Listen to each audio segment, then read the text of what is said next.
Only a guilty man flees Peter, boy. Get away from me! As you wish, but you will never escape your fate. I know there's a connection. Don't think I won't find it. Maybe you're not looking in the right direction. So, you believe in me at last. Wildcat says you're a nut job. Funny, he says the same thing about you. He's right. Okay, bored now. Goodbye. It matters little. The Presence is pleased that you have come to experience empathy. Go away. Don't touch that. Wow. I had no idea that the Girl Scouts were responsible for the crop circle phenomenon. Few people do. Few even think to ask the question. This caring has cost me much. Why must I suffer it?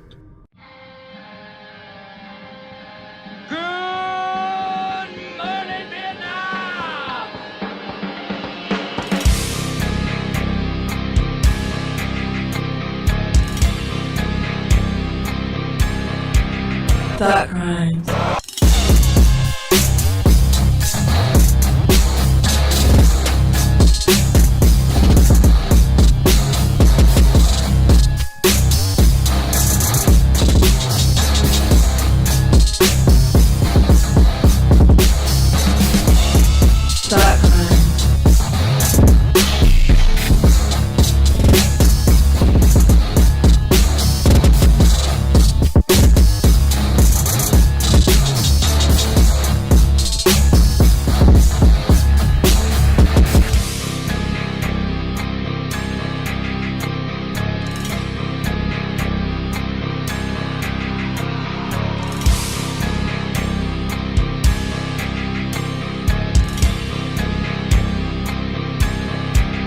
Thought crimes.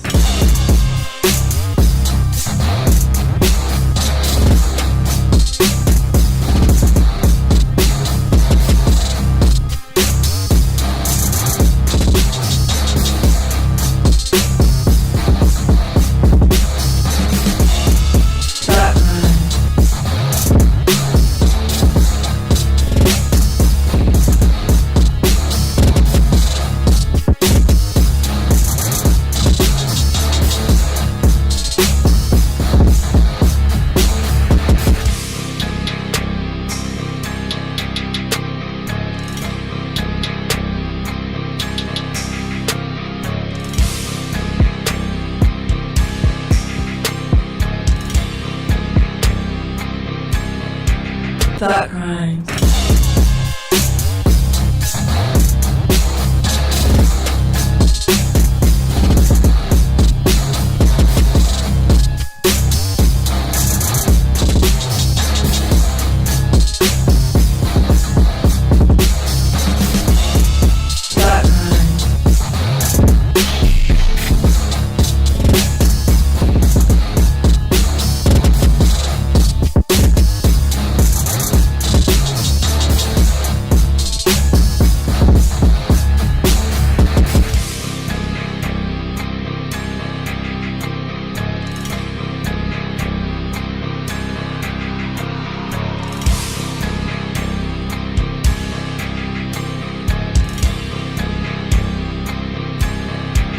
Thought crimes.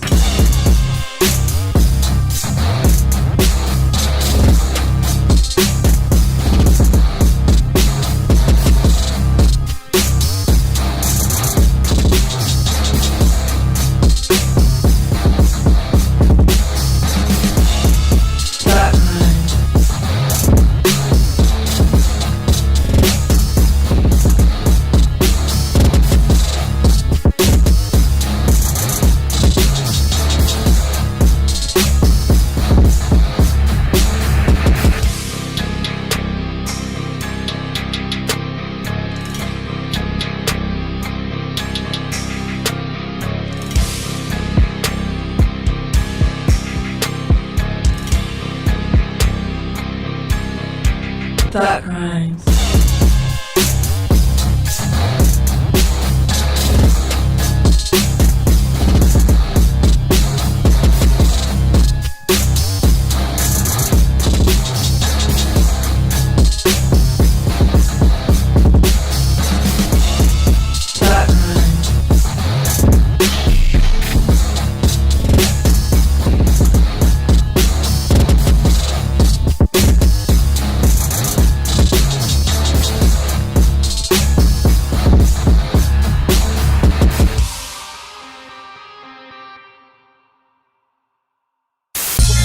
nigga culture, or the repercussions while busting on backstabbing vultures. What good has my power done? All reality is being ripped to pieces. To whom much is given, much will be required. Warning. The Federal Communications Commission has determined the following content to be emotionally harmful. Snowflakes should not view this content under any circumstances, even if supervised by a G.I. Joe, Navy SEALs, Army vet, or someone with good common sense. The views and opinions expressed, including the depictions of persons of color, corrupt politicians, white people with or without a tan, haters, who have yet to brush their teeth typing angrily in the comment section with hot breath syndrome, do not reflect any official policy or position of the U.S. government. This program contains graphic language, dark comedy, unique intelligence, creativity, a high credit score, and high blood pressure when triggered. This program has also been accused of racism, violence, misogyny, mansogyny, feminism, Taoism, defacement of celebrities, and of course, being a bully. Welcome to Thought Crimes.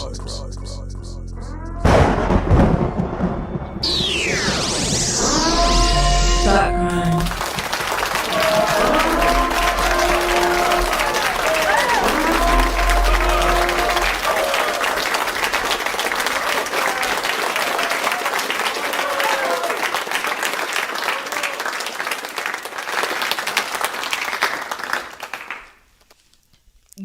Good morning, everyone. Welcome to Thought Crimes. This is your girl, Sincere, and I'm here with... Yo, what's up, everybody? This is a Man P Solo back in the building again, ladies and gentlemen, and I want you guys to feel reinvigorated and ready to go, all right, folks? You guys know what time it is. It is time for us to start speaking. Also, if this is your first time tuning in, of course, I am P Solo. This is Sincere Ignorance. We're here to knock out some stuff. We talk about a lot of different subjects and pretty much whatever we want to talk about. All right, so, you know, a lot to talk about, Sid. All right, we recently just had, I guess that would be last night, Abdul El Saeed. All right, so what he just did, he just knocked out Haley Stevens. All right, yeah, he broke their ankles. He won the primary, and he's moving off from Michigan, right? Senate in Michigan. In Michigan, and he's moving on to the final countdown. Yeah, so we're going to talk about that as well. You know, we're going to keep that moving, and you know, we're going to be covering some of the situations that's concerned and what recently happened with Corey, and then we cannot forget Perez Hilton. Perez Hilton. Yeah, Perez Hilton. Excuse me. He had a mental breakdown on a live Well, I was about stream. to get into Hunchback Fetterman too. You know, we're gonna get to him as well. Yeah, Confederate. Confederate. Yeah, Confederate. Perez Hilton. He had a mental breakdown on a live show where he was self-harming, cutting himself. I didn't watch the video. I didn't feel like watching that shit, but we will be talking about it though. Yes, Perez Hilton. Now, if you guys don't know this, Perez Hilton is literally the precursor to a lot of the tabloid online culture you see today. Perez Hilton walked so DJ Academics could skip.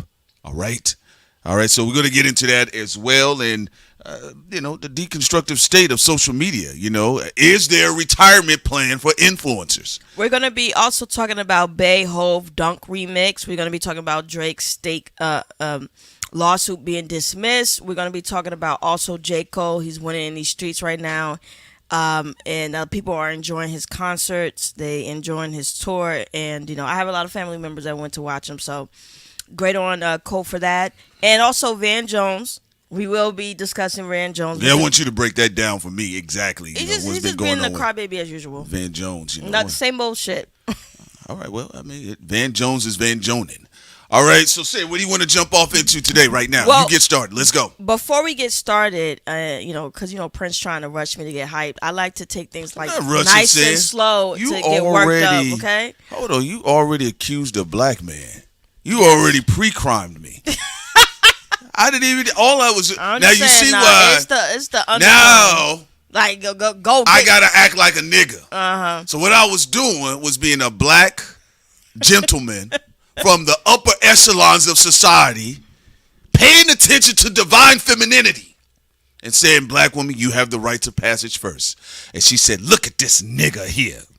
No, it's all jokes. But no, seriously, Sing, you can lead off here. I'm just kind of reworking some of the tech real quick, but I want you to kick it off, though. All right, everyone. I just want to let y'all know the Mr. Z hoodies and T-shirts are out. Support. We have our merch, and there are various prices for the merch as well. You know, you have hoodies of various prices. We got those for if the wallet is tight. We got hoodies and T-shirts for that. And if you got money in the bank, we got hoodies and T-shirts and merchandise for that as well. So y'all go check that out. Oh, you forgot the other part of the subject too. You was talking about. You brought this up right before we did the stream. Was Christopher Nolan versus. Oh, yeah, James Cameron, but I was going to bring that up a little bit later. Yeah. So. I know what I'm doing.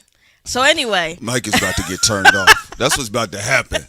And then they'll be like this, that's the P Solo. Yeah, I don't want to overly stimulate. Thank you, P Solo. I didn't want to overly stimulate everybody with 10 different topics. I was just going, okay, the one we have titled, and then I was going to surprise them towards like the middle of the show with James Cameron versus Christopher Nolan. You don't need to give black people no more surprises.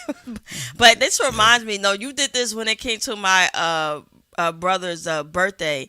We were supposed to surprise him, and I gave you the note to give to the waitress, and then you just said it out loud. Yeah, and I'm like, yo, Prince, like, okay, surprise. But okay, anyway, your brother thought it was funny. Everybody did think it was funny. But we're also gonna be leading with Native Tongue, a dope ass rapper talking about the issues of Gaza and Palestine, and we're gonna play that video, and we will be right back.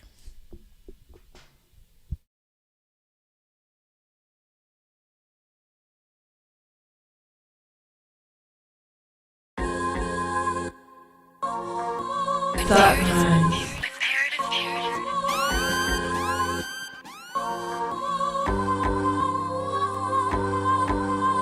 The war drum beating, speaking truth to power. The beast off the leash and he's out to devour. They moving about with no thought of the hour, but it's coming, so let's go. The war drum beating, speaking truth to power. The beast off the leash and he's out to devour. They moving about with no thought of the hour, but it's coming. Hey yo, they out here on demon time. I just praise Allah and read the signs. Beat the fallacies and go and try to free the minds of the indoctrinated, over medicated with self-hatred. Take them to a space we held sacred.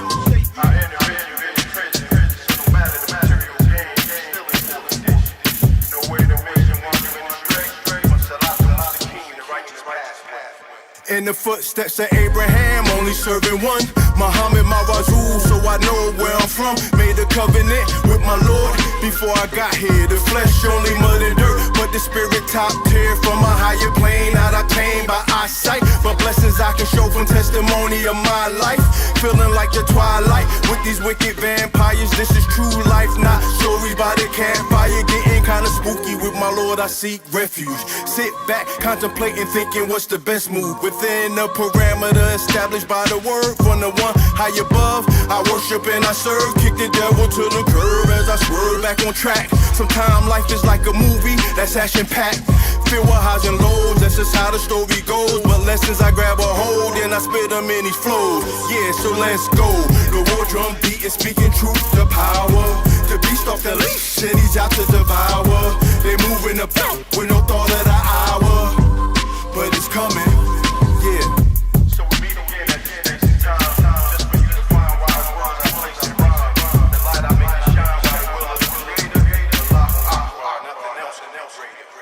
Laser beam focus on the goal as I move through. Yeah, and still I hit them with skills they not used to. From New Jerusalem, West Trenton to be factual. Corruption so blatant nowadays, it's laughable. Enslavement to capital, so money is an idol. False deity, but Allah has no rivals. Peace and contentment can be found in the physical, only in connection to the Lord. So it's spiritual teachings of the prophets and those who understand. But many stay sleeping like Alice in Wonderland. But now it's time to rise and shine, bearing light in the dark to help with all the sickness that we fight in the heart. So let's go. The war drum beating, speaking truth to power. The beast off the leash and he's out to devour. They moving about with no thought of the hour, but it's coming, so let's go. The war drum beating, speaking truth to power. The beast off the leash and he's out to devour. They moving about with no thought of the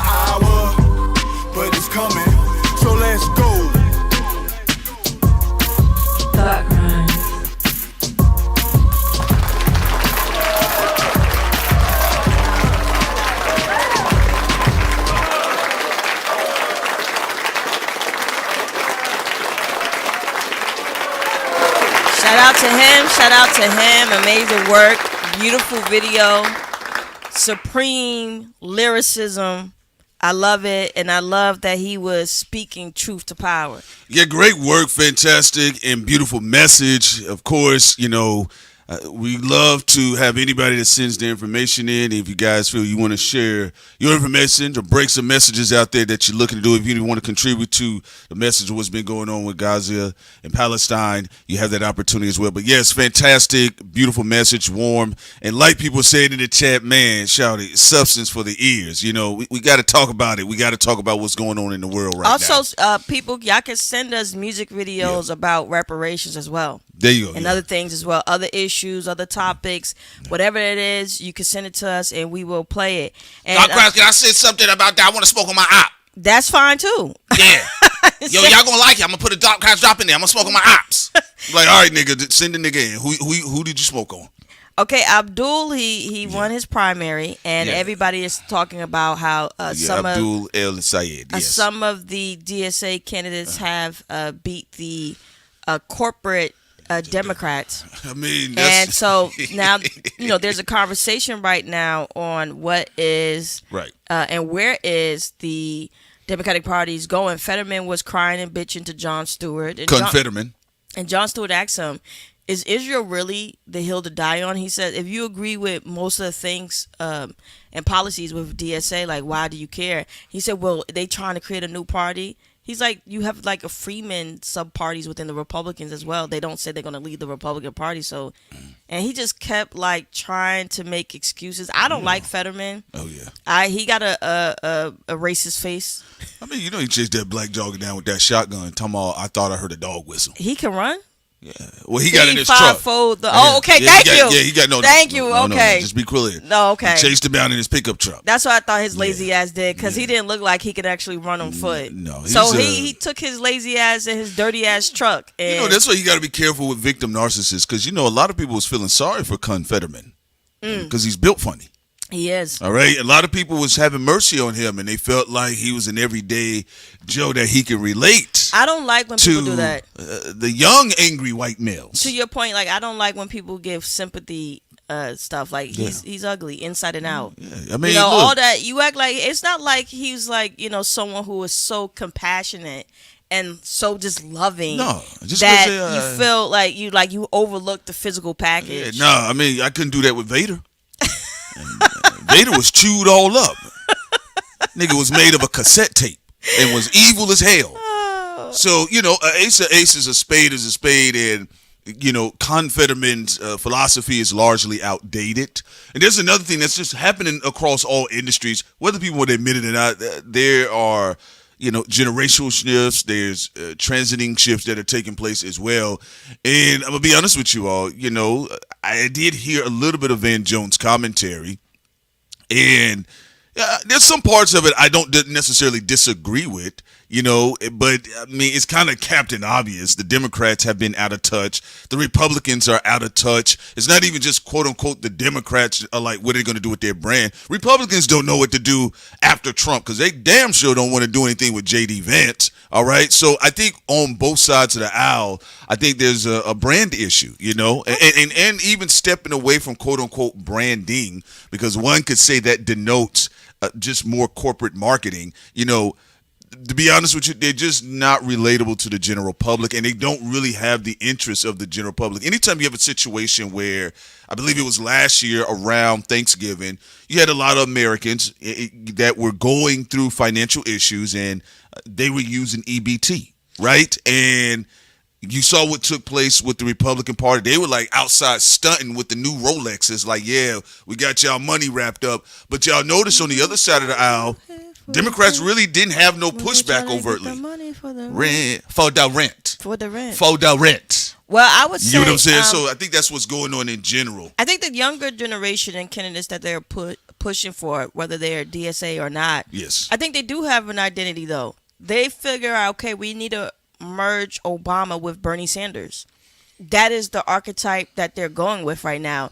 So they're picking, some non-white candidates that have that Obama charm mixed with the Bernie policies. Obama-esque. Yeah, and that's what they put. That's what Ma'am Donnie, Yeah. is. So Yeah, that's 'cause you keep quoting lyrics from rap records. so that's basically like what the blueprint is for them. So far, it's been working. It makes sense, You know, though. as long as the person comes with, I think for the younger generation, it seems like if they come with more socialism, even if they're wrapped up in some of the seasoning because remember, for the Democrats, Obama is still the most popular politician they've ever had. Well, according to them, they said it's Bernie Sanders. Even with their flaws, with his flaws, Bernie is somewhat in the mix too. That's why they're merging both together. Yes, they are. When it comes to, you can kind of see that template. Yeah, you see the template, Yeah, and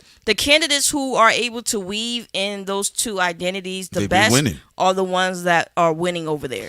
Yeah, so I think there's going to be a lot of reformation. And one thing you even see with Ma'am Donnie, look what he's talking about with his housing policies. I will say he does have a very solid, I would say, propaganda machine, and I mean in a neutral sense, you can lean either way. If you against Ma'am Donnie, then you would say, okay, this is dark propaganda. But if you're for Ma'am Donnie, there would be white propaganda. And one of the things I do see that's really been a huge selling point for him and his administration is the housing issue within New York. In fact, they're having a grand release of a major documentary speaking about or in favor of tenant rights. And whether people agree with any of these politicians across the board, one of the things that really stands out that used to be spoken about, most importantly, are housing issues in this country. And it's cutting across all different groups, genders, all different ages. In fact, I had reposted it on X that a study recently came out, and they were talking about how a majority of, or a larger fraction of, over 35-year-olds are actually living with their parents right now. So, and Stay scheming. I know. And the thing about it, those are things that people are actually going to be looking for on top of that. So you're not going to be able to sell them on, some of the stuff that you sold folks before in the past, because there's been a lot of decentralization. There's always been this deinstitutionalization. Right now you're having corporate mergers. You're having, Black Rock-ish groups, Vault-ish type groups buying up a lot of different corporations and laying off a lot of different people in multiple industries. So yes, to your point, Sam, of course they're going to be looking at Obama and Bernie Sanders. Those were, at least for the left, two of the more popular contemporary candidates. And think about this. If you were 16 and Barack Obama got into office, and then 8 years from you being at 16, then yes, like Sid stated, Barack Obama is very prominent in your life. Very prominent, and then this is why I also bring up what Jane brought up as well. That's very important. This is why Black Americans have to make sure that their policies and what they want, like reparations, what we want, is on the table, because Obama and Bernie, two of the most popular energies in the Democratic Party, both said no to reparations. And that is a very important thing to pay attention to, whether you're talking about the traditional corporate Democrats or DSA. And also to add even to that, a lot of platforms have been right in their different way. I'm sorry, but we got to be honest. Industry people have given horrible advice for the past 30 years. People in media that have been a part of respectability politics have literally given other groups a head start against Black Americans, because a lot of alternative and independent media have been saying fuck respectability politics. Even on this platform, we say whatever the fuck we want to say, even though it has gotten us in trouble.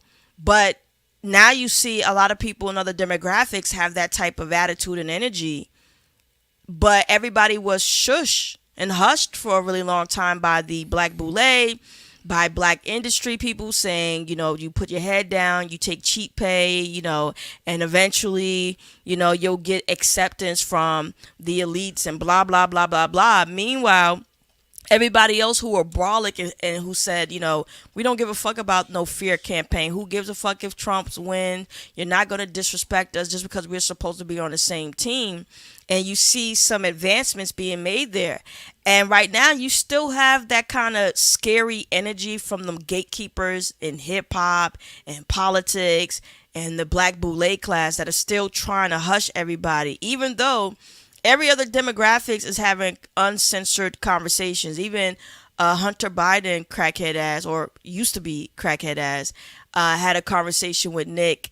And, people are going on Joe Rogan platform. Pretty much, white liberals and progressives are doing whatever they want to do. Meanwhile, you have a lot of black industry people and also the boule that are still running like the Clyburns on that old, boring respectability politics. Your name should not be Pookie. Make sure your pants is pulled up. Like shit that don't even mean anything or even matter is still the type of nonsense they're trying to push out of that whole black respectability conversation.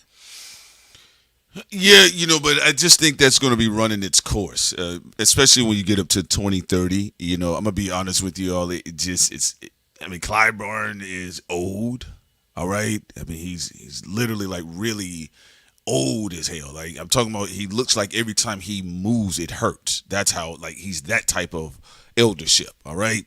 But no, to your point, Sid, I just think in general, a lot of people are going to be getting educated when they're still stuck in a form of elitism, the me versus them club. Now, are there going to be some converts? There's going to be some people that, they come from grassroots movements. They get a little bit of mainstream play and they may start playing it safe or becoming more conservative.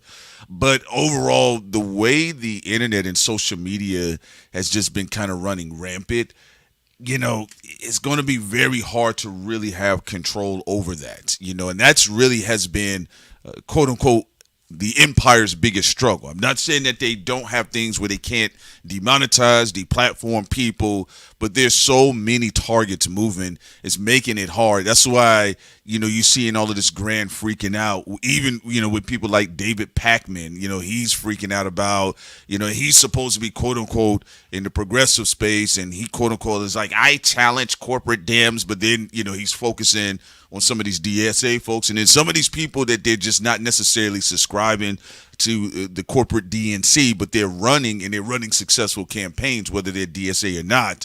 And so I just think in general, you're going to keep running to that. Is why, again, we told you guys it's proliferated in media, because that's why you're hearing a lot of people getting sassy with independent, commentators, people that do have their podcasts. Get in line. Yeah.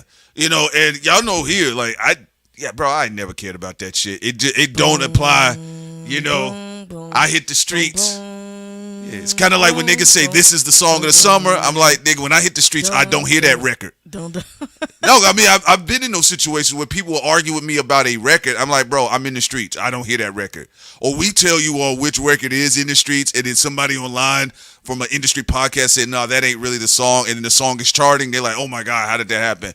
So I just think a lot of people are out of touch. I think a lot of plays are running short, and saying, one thing we always got to talk about, one of the greater disruptors of all civilizations is technology. And I think that's a huge disruptor in politics, is a huge disruptor in entertainment, good or bad. The dead internet, theory. And in fact, also, we do have more bots officially on the internet and on social media platforms more than ever before. But also, there is an area of concern for black people that Jane brought up that is very troublesome. The most popular politician, period, for the Democrats is Barack Obama. This is why a lot of people wanted Michelle Obama to run. And he is from the status quo. And then the most popular counterculture Democrat they have is Bernie. And both said, we do not want reparations. That is very concerning for black people, that you have Bernie Sanders, who's supposed to be this folksy, grandfather of DSA, but he also pushed for the crime bill that Biden and the Clintons pushed for. It was a mistake. And these mistakes, though, that were policies that targeted black people exclusively. I'm not saying all. We know that there are some policies that also targeted other Americans. But policies that harmed black people only. You have a traditional corporate charismatic Democrat, Barack Obama, who said, well, we don't want to specify anything for black people, black Americans. And then you have the counterculture grandfather DSA, Bernie Sanders, who also says, well, we don't want, I'm not for reparations for black Americans. And that is a very problematic situation that black Americans are in right now. And it's actually a crazy thing when you think about it, that, and then you have a lot of these new popular candidates, which is good that they're attacking AIPAC. I'm not disagreeing with that, because AIPAC has been attacking black Americans. You see, even Dennis Prager, I can't stand that piece of shit, but he, last year, 2 years ago, when he was on PBD podcast, he says black people are jealous of Jews because they have been able to get reparations and to get certain things that black people haven't been able to get. And I said, you can't compare your struggle to black Americans. The majority of black people can't just change their name and pretend to be white so they can get goodies, and also be an extension of white supremacy, like what the Brits did when they gave Israel, Jewish people, a state, the state of Israel, that was originally supposed to be in Uganda, right? So black people can't do that. That's why I don't like when other groups of people keep yapping their mouths about what their success is. Good on you. I mean, as long as you're not trying to take from my community, I don't care what you do to succeed. But don't act like black people are supposed to copy off of what you did, because again, black people can't just change your last name and pretend to be an Anglo-Saxon, because and remove their Ashkenazi Jewish last name, put an Anglo-Saxon last name, and then once they get into power and then run shit like, oh, here's Star of David, I'm Jewish. Okay, black people can't do that shit. So you cannot give us any fucking advice about how to deal with this situation that we've found ourselves in since the Atlantic slave trade. Also, I want to add on to that. You got to keep in mind, saying, and you can continue. I just want to say this part. Black people already did do well. Remember, their success, or our success historically, has always been interrupted. A lot of these groups, it don't matter which ones, when they start getting into these spaces and they're like, well, yeah, this is what we did. Like, just what's up with them? Again, I mean, how many levels of Red Summers did any other group have experienced outside of what we can say the red man and red woman in this country? Maybe you had some Asians with the intern camps. But overall, a lot of groups that have been able to kind of leech off of a particular mindset in this country. Also, it's short-sighted with history, but also from Dennis Prager, it's just maliciousness, because realistically, black people did set up capital in this country.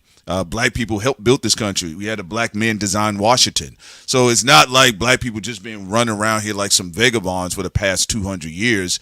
What has happened is that while the country, America, was looking to quote unquote compete globally, they also made sure they allocated specific resources over the years, billions of dollars, to declare war on black people's advances in this country. That would include PragerU. Yeah, before erasing black history in Florida. So I want people to understand that when people say that black people were setting up, they still set up, and you still have people and organizations that specifically target black people, black-centered businesses, black entrepreneurs, black innovators, black people in government. So we got to be real about that. That's like, I mean, come on now. Apples are apples, oranges are oranges. And also, I would say first name, last name. I disagree with the whole, so you can't expect political party to stick their necks on the line for black issues when black people can't even agree as a unified group. Most groups of people don't agree. And they still have been able to push for what they want from the U.S. government. I actually disagree with that wholeheartedly.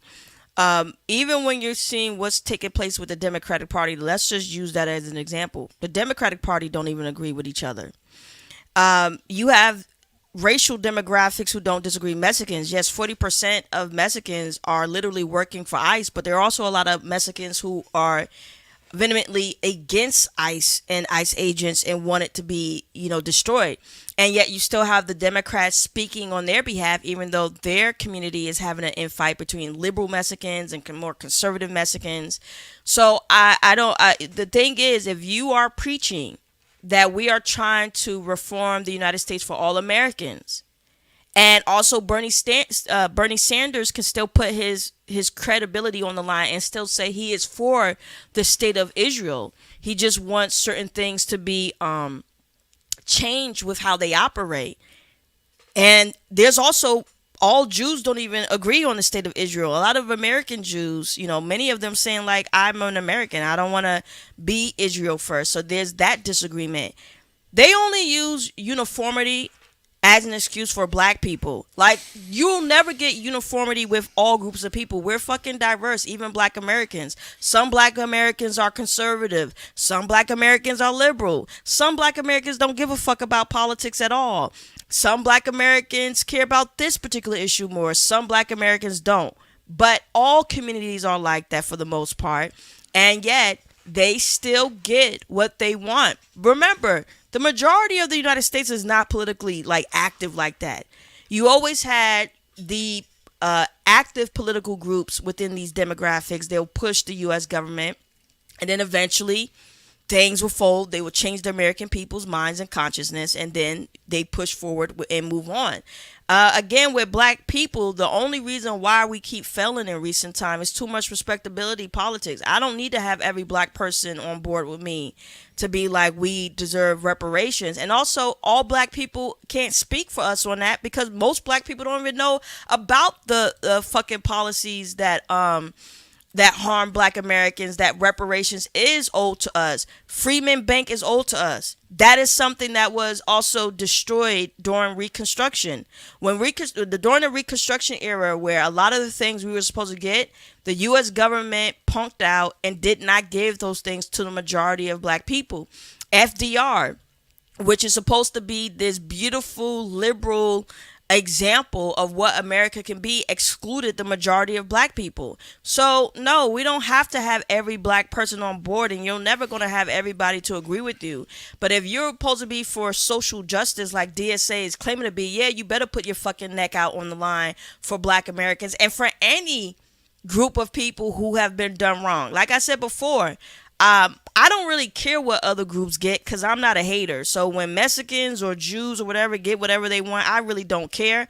Just don't be in my face trying to block when we trying to get stuff for black Americans or for black people. That's my only thing. Yeah, the other side of it is, look, if they don't really get it together, yes, these elections here, I think there could be mild celebrations. But again, if, people get in there and they kind of play that game that they were playing before, with 2024, then, look, I hate to tell you all, for Big 48, you guys may have Tucker Carlson. And I keep telling y'all, I watch people keep... Yeah, he did what we predicted. Yeah, he did exactly. And what did we say this 5 years ago? We said Tucker was going to create another political party. We called it to a T. And again, I'm telling you... He did exactly what we thought he would do. I'm telling y'all right now, because, it's cool and cute to snub people because, you kind of in your hate and bitchy mode, with groups. But especially black folks. But I always tell y'all, you look up, Tucker Carlson going to be your 48th president. And it's just that simple. And I know y'all may be like, oh, man, bro, that's crazy. Hey, Big Liz Cheney told y'all, don't worry. I'm going to make sure the orange man don't get back in there. That man Tootsie slid right back into the White House. So you got to be out of your mind. I just think a lot of times, in politics, it's some malicious squares that don't got no common sense. They have all of the doctorate and degrees and the credentials, but they don't have a lick of common sense. And that's just my personal view on things. So again, yeah, these are mild celebrations here and there for those people that are saying, hey, man, we're pushing to get this done. I'm not here to down anyone. But what I am here to tell you, I'm being realistic, still seeing some of the energy that could cause y'all to be looking at Tucker Carlson on his microphone from the Oval Office, all right? Shouts out to OC says, why has nobody took whatever that was considered good from both parties and not the bad policy to use it to run as a third party to shit on Republicans and Democrats? Just a question to ask. I don't trust government, to be honest. I agree that's a great question. Too, we appreciate you so much, OC. The third party systeming in this country is very tricky, and there's a lot of corruption where both parties have negated or crippled third-party members, even powerful candidates. The United States, if you read about on American history, we had a lot of political parties, and some of them that were outside of the Democrats and Republicans that were very popular. But like Prince said, over time, they were weeded out, and once the Republicans and the Democrats were able to really lock in, it's been a almost impossible battle for third-party candidates or candidates period who are part of other political parties, whether it's the Green Party or what's the Libertarian Party. It's really difficult for a lot of these parties to really win, and also a lot of them try to some of them people complain that they don't really try to start from the ground up. Sometimes they just try to run for become president, and people's like, well, wait a minute, I mean, are we going to get any mayors from these parties? Are we going to get any senators? Are we House of Representatives and all this other stuff? So it depends. I personally don't think anything is impossible, especially when Pluto is in Aquarius. I just think that a lot of people have to be honest with themselves. If you're going to start something, it has to have structure to it. That's all that is, especially if you're going to be competing with grand old political parties like the Republicans and Democrats that literally really competing with billionaires. And these two parties have survived for centuries. They outlived a lot of other political parties, even some that were more popular than them in early America. So the Whig Party, the Federalists. So it's really going to depend on people's commitment, and also people have different philosophies. Like some people, they're like, I'd rather be a Trojan horse inside the Republicans or Democrats to try to bend. Like you see what DSA is doing. Like, okay, we want to get rid of Apex power within the Democratic Party. We want to do this from within.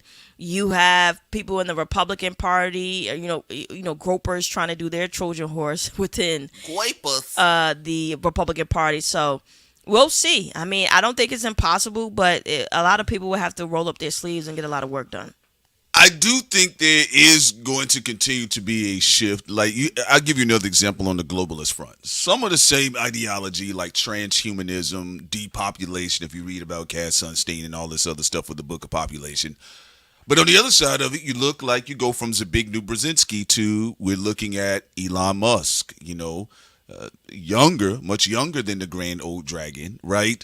But the philosophies and approach are going to be a little bit different, Sam Altman, we still got Bill Gates hobnobbing around here, but there is a quote unquote new breed of tyrants coming out of Silicon Valley, especially out of the C. Yarvin Institute, that have been out here, and they have been pulling their resources through influencers. Now, that will be the kryptonite for the new era, about influencers being compromised, influencers being elevated, and people just still having fascinations with being in front of a billionaire. I mean, I've seen some influencers that I've followed. They had a chance to get in front of Sam Altman because I pay attention to tech a lot, and I've seen them switch up 180, and even some of their colleagues would say, hey, bro, what's going on? And the guys would be like, yeah, well, you know what? If you don't like it, get out of my stream. No, I'm glad you brought it up. And also, first name, last name, I would say that Elon Musk is, Tucker Carlson is already doing that. If you look at what Elon Musk is doing, where he's very slick,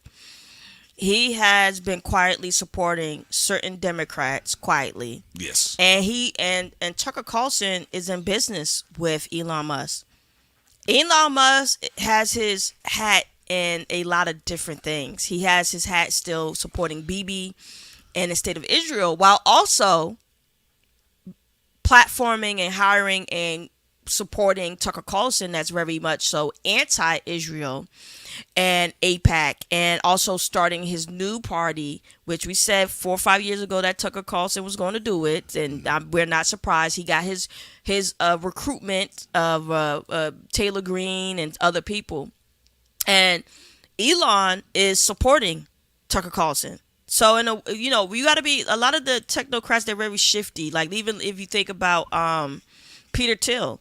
Peter Thiel doesn't have all his eggs just in Republicans and conservatives. He also has his eggs, some of them, in liberal and progressive circles, which is why you see some of the undertone with some of these people are saying, let's get rid of wokeness. We want to welcome in, even to some people, extremes like Elon, and other people. Let them come in, let them do this, let them do that. That is a part of the conversation right now.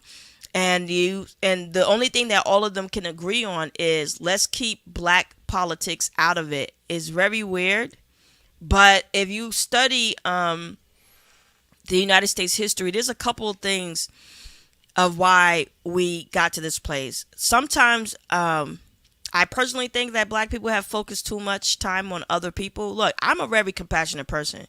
I don't like to see people violated, no matter what fucking culture they come from or background.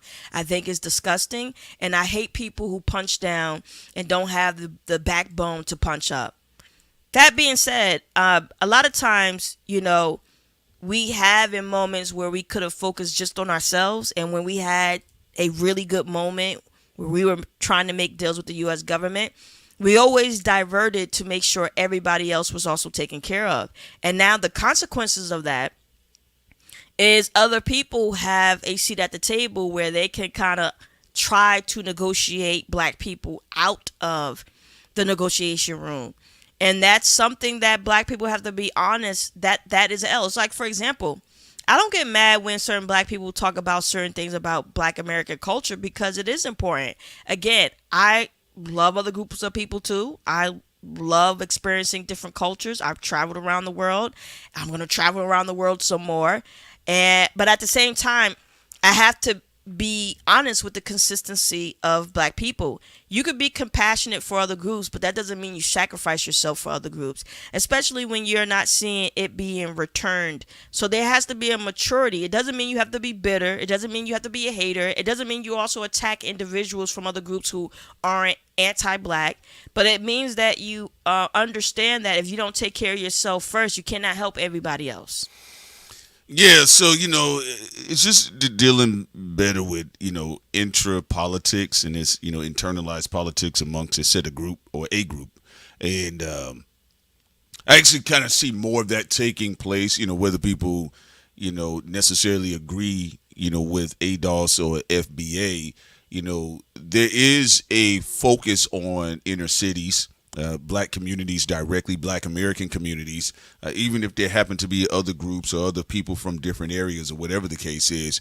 But I did tell you guys, and the reason why I told you at the time, I said Anna Conspiracy from the TYT, she is the template for the left, for the corporate left, especially the corporate millennial left, because just because it's fresh faces coming into these positions doesn't mean it ain't the same old bosses. Don't mean it ain't the same old money being tossed around. We just, some cases, we got new hoes on the block, all right? And the reason why I'm stating that is because I've been online dialoguing with some folks and paying attention. There is a set of political think tankers by way of the left that are trying to figure out how can they, quote unquote, uproot Trump culture, the MAGA culture. How can they get back into power without black people? And that is a real conversation that think tankers are doing right now. This is one of the reasons why, at any point in time when convenient, somebody like Elon Musk will still have unmitigated powers, unchecked powers, because it was even earlier this month I saw with CNN where they had this whole big spiel, and even I think it's MSNBC, I think they changed the name, but on both of them, both of the sites, both of the news channels, they actually were talking about, should we be considerate in taking Elon Musk back in? And I said before, Kanye, I mean, that's what I'm saying. It's like the rules just, they're not consistent, you know, and my honest opinion, I think Elon Musk, especially with USAID, he's done a lot more damage where his actions actually has caused the loss of life of millions of people on this planet, even just through recklessness with the policies of Doge. So, you know, of course, black people just in general, and for the better part, Americans will have to just be careful, because if black people have to be careful, Americans have to be careful in a well, black people are Americans. I'm just saying other groups, especially the larger white voting bloc, that seems to at times, when convenient, lean into this notion of, well, we want justice for all this time around because it's trendable. You know, our favorite rappers like Jay-Z and Kendrick are saying it. And then, you know, when it's like, you know, Trump is in power, who cares about the black shit, the woke shit? Who cares? We need to focus on us. You know, so I do want people to kind of pay attention to those situations, because, look, I'm being very blunt with you all. Yes, again, I'll say it one more time. Small celebrations for a lot of people, a lot of party members, and campaigners that really work hard. You know, Cindy and I have seen some of these campaigns firsthand. A lot of people do bleed their life force behind candidates they believe in, so I'm not here to knock that. But as on a greater scale, I'm still seeing people on the left who say that, you know, we're the anti-Nazis. I'm still seeing them making plays like we saw with Plattner. You know, we're still seeing them making plays like we see with Confederman. You know, so I just feel like when you kind of ration things like that, then of course other groups are like, all right, well, why would I want evil light? I'm gonna just go and vote the other way. Let's bring Charles Murray all the way back up in here. You get what I'm saying? To your point, what is very dangerous is, you know, any group around the world that's violated can always boomerang back to you. Yes. That's why, you know, nobody is safe with that. Like, look at the Epstein files. They were experimenting. They wanted to experiment more on black people. They were experimenting with different weaponry on the children of Gaza, killing them, blowing little kids' heads off, and drone attacks and all this other stuff.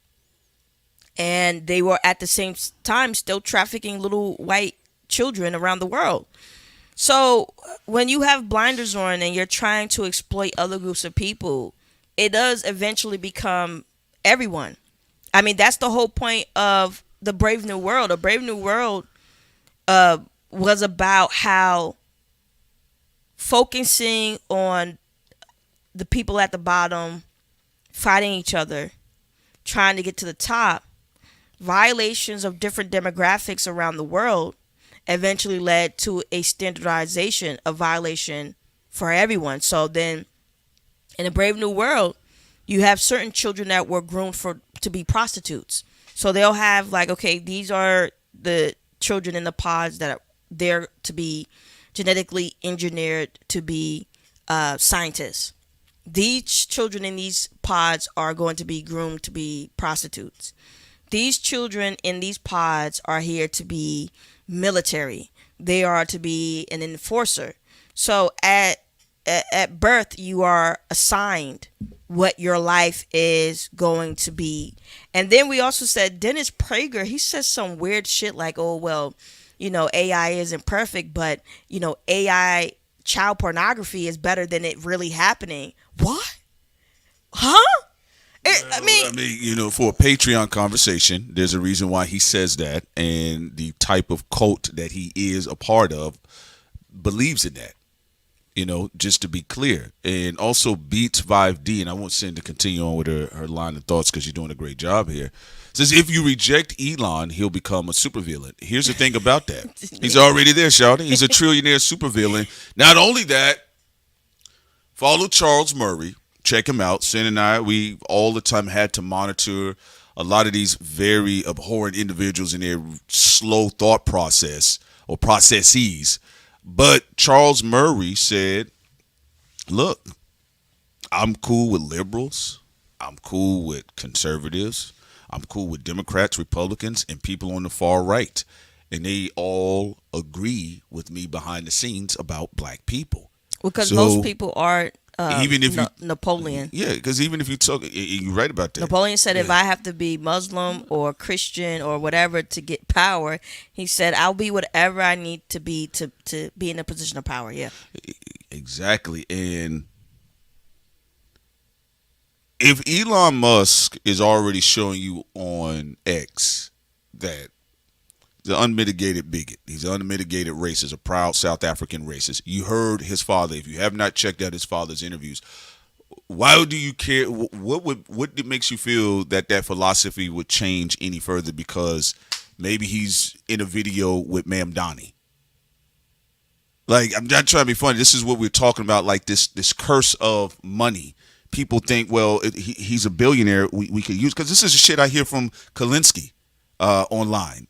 Crystal Ball, they talk like this, and I'm just being real because Elon does have his eggs in two baskets. Like, people forget, Tucker Carlson is in a business relationship with Elon Musk. So Elon Musk has his.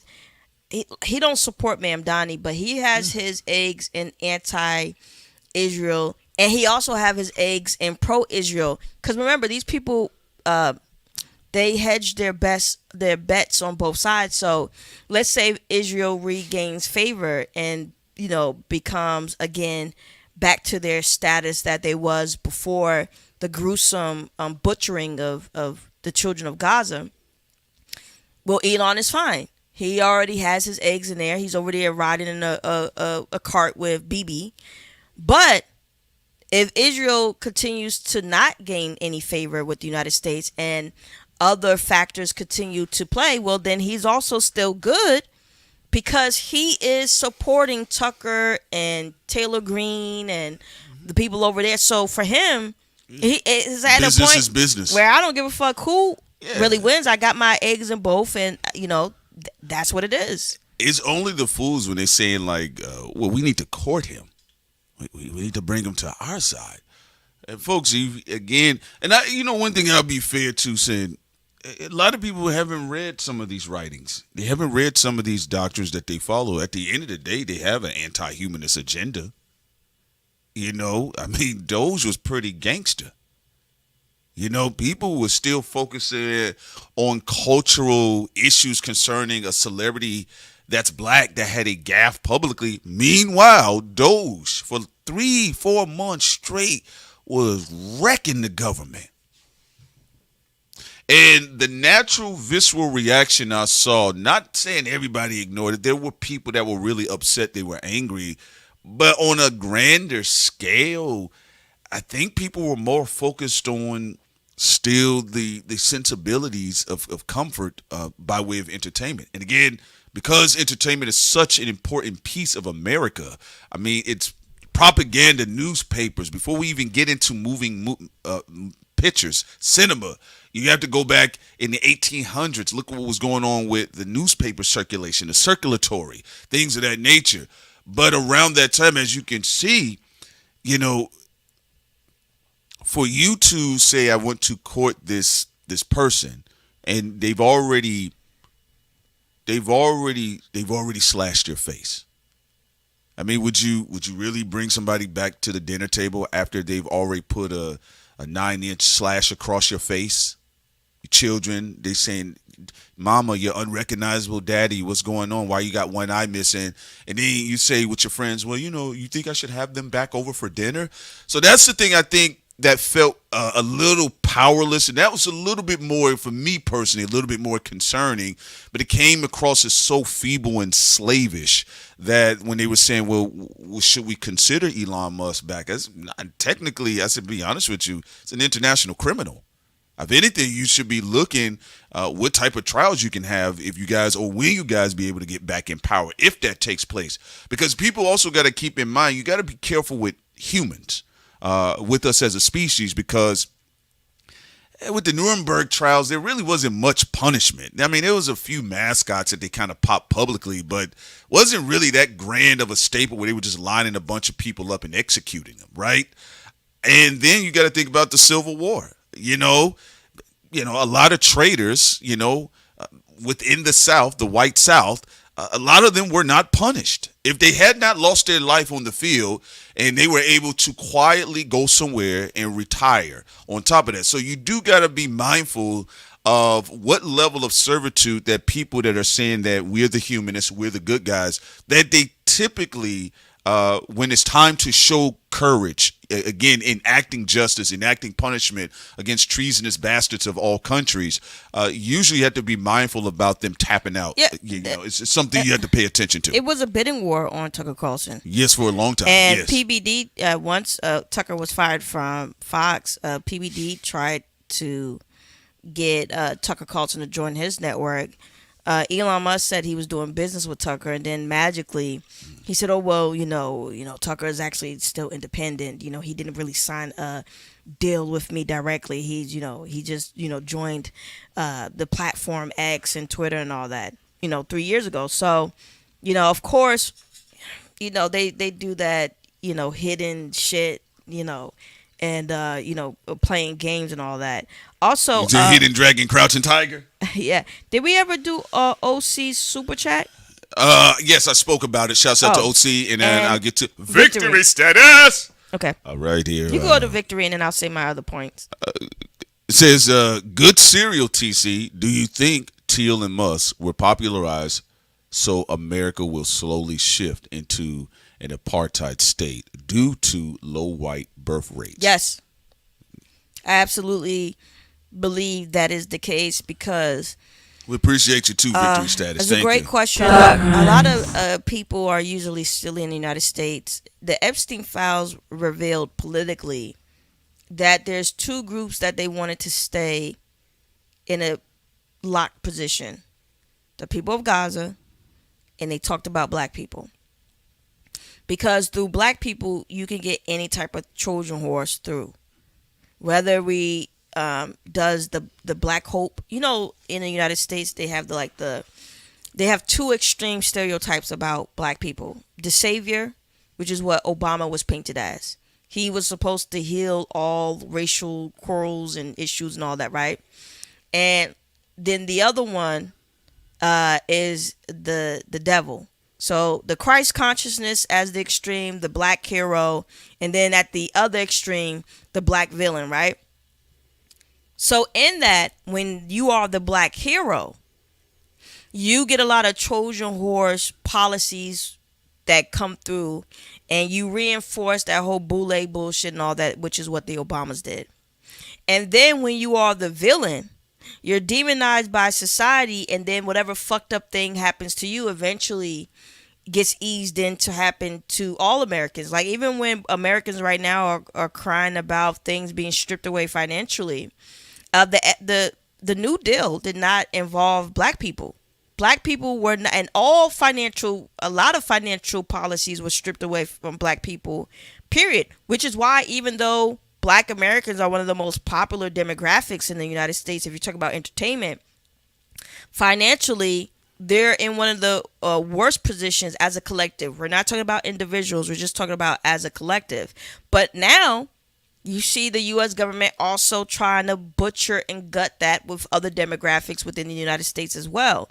So it's really interesting how they play that game 24/7. And you see a lot of times that it does work. I think that's why a lot of the technocrats, and I'm glad that you brought it up, Victory, even when we were talking about Peter Thiel and Elon Musk, I think they're very confident that eventually we will go in that type of direction as a society, because there's this weird obsession to try to block black people as a collective, not individuals, from resources. Like, it's a very weird, bizarre obsession. Charles Murphy is a part of that obsession because he wrote The Bell Curve and co-wrote it, where it literally relaunched energy of taking away resources from black children, because they say black children, well, your IQs are just too low to be given this amount of resources, even though the biggest scandal for college admissions in the United States history happened with mostly white rich kids who were given positions in universities that they didn't deserve or earned. And it was a huge cheating scandal that Prince and I covered. Y'all could go look at our back catalog to listen to that. But the whole point is, as I told y'all before, I really don't care what other groups give things, as long as you're not committing genocide or anything crazy. Like, if with other groups of people, whether they're Arab, whether they're Muslim, whether they're Asian, Hispanic, I don't really care what they get for their community. But there is an obsession with always putting their noses in black people's business about, no, you don't tell me what I deserve or what I don't deserve. Who are you to think that you have any power over me to tell me what I deserve and what I don't deserve? And that is the energy that black people have to rebuke. It doesn't matter if it's a Hollywood studio. It doesn't matter if it's another demographic. And it doesn't even matter if it's people within your own group. It's like when Monique was saying she deserved this. I'm like, I don't give a fuck. That's between her and Netflix. Like, why are black people getting on the mic talking about that bitch what she earned, what she done lately? Bro, like, why are you in her business like that? Yes, she came out to the public and said Netflix did her wrong. But the whole point is, why are you training yourself like a fucking dog to try to tell people what they deserve or don't? Or even, you don't even have to like the person. Even with Joe Budden. I don't give a fuck what Joe Budden was doing at the time with Spotify. Who am I to say what he deserves or don't deserve financially with whatever business deal? But with black people, that happens a lot. We saw that even with Ryan Coogler. He did a great deal for Sinners. And you saw Variety and a lot of the platforms said, they was trying to hate on Sinners and they were mad. And I'm not talking about like hating because they didn't like the movie. They didn't like the business deal that Ryan Coogler did. Or even when it comes to regular black people, like, oh, y'all don't deserve this and that. Listen, you don't have any right, once again, to tell me what I deserve and what I don't deserve. Yeah, and great points. And again, you guys got to keep in mind, this is literally nothing new. An important book you guys should check out is The Destruction of Black Civilization by the late, great Dr. Henry Clark, Dr. John Henry Clark. And what he was able to do, he was able to account for different societies globally pertaining black people that were empowerment and what was taken on with the fight with that. That's why we told you guys, early on, look, I mean, everybody can do their own tango, but, when we dance and get out of my face, that's how I feel, and, it's just something that's genetically, it's epigenetics at this point, because some people some of us are triggered when we see some of us do have our come ups, especially if the person's worked hard, what you sucking your teeth for? You get what I'm saying? And you'll definitely see it permeated all through hip hop and rap media. It's actually very strong there. Shouts out to Ducindo. Shouts out to Ducindo. Says, y'all are cooking this morning. I appreciate y'all so much. And the other thing I want to say before we transition, you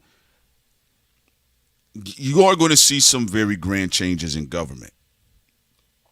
This is, of course, the transit forward, and then you already see culturally what's taking place. There's an impatience going on, and then now you're having millennials, because right now we have a vice president that's a Lincoln Park fan, but a vice president, but he is a millennial, all right? And you sure he's not Evanescence? Evanescence as well? Yeah, he could be a little bit of both, but the reason why I'm bringing that up because you saw how quick he was able to switching because millennials inherently have a detachment. It makes for great opportunities as entrepreneurs. This is why you've seen the grand institutions struggle with trying to keep their attention. This is one of the reasons why even with Democrats, oligarch black boule Democrats are complaining about young black liberals, young black leftists, where they're like, yeah, all right, we saw what y'all didn't do under Obama for 8 years. We're going to pass on it, right? But you're actually having that class ascend to power now. They're becoming politicians. So the attachment is not as stringent as it once was with boomers and older Gen Xers who were in politics. So you're not going to really get that Mitch McConnell energy out of millennials moving on forward. So I actually think they do try to use institutions to bring like you said, millennials to switch up because they did. They tried to do it with Kyrie, but Kyrie wouldn't do it. Like when Stephen A. and the rest of them got on him for COVID, and then they got on him again for retweeting a book. They stayed on his ass, and not only that, Stephen A. Smith was trying to lead the charge to lower Kyrie's ability to negotiate what money he feel he has earned. We saw him do the same thing even with Brown, Jaylen Brown. So there is that thing also because it's a split. There's a large amount of millennials who come into these institutions and they're like, you want me to do what? I don't want to do that. And then there's the other millennials, some of them who like, okay, I'll comply. And like what you're talking about with JD Vance, he is one of those ones who have been trying to comply within that system. Absolutely. And thank you guys. Again, I'm sorry about that, y'all. We talking so much. Chancellor Williams. Thank you so much, y'all. Chancellor Williams, the late, great Chancellor Williams. You can still follow Dr.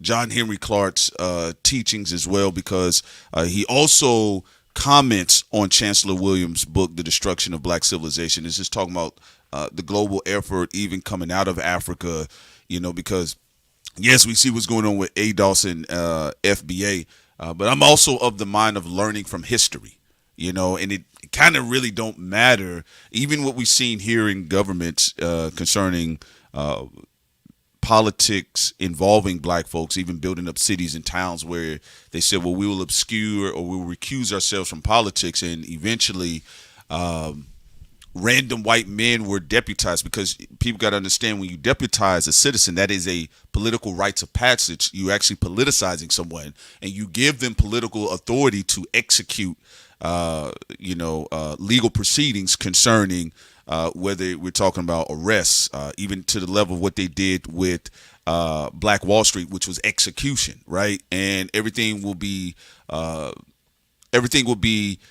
It's kind of like you kind of under some legal protection, better yet.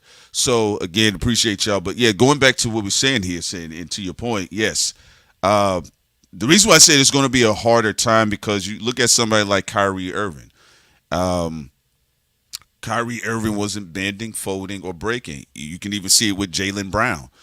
There's already an energy there that is going to be naturally resistant and disconnected, and also not really looking to be involved with certain things. And Williams, he got fired for defending Kyrie. Remember that? Yeah. You talking about Jason Williams? Yes. Yeah. Okay. Yeah. Absolutely. Yeah. He got fired. Was it ESPN? Yeah. I think it was ESPN. And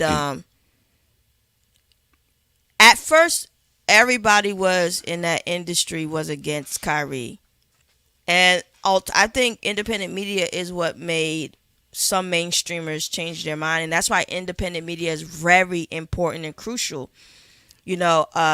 Our platform and other platforms said, look, it doesn't matter how you feel about Kyrie's political views.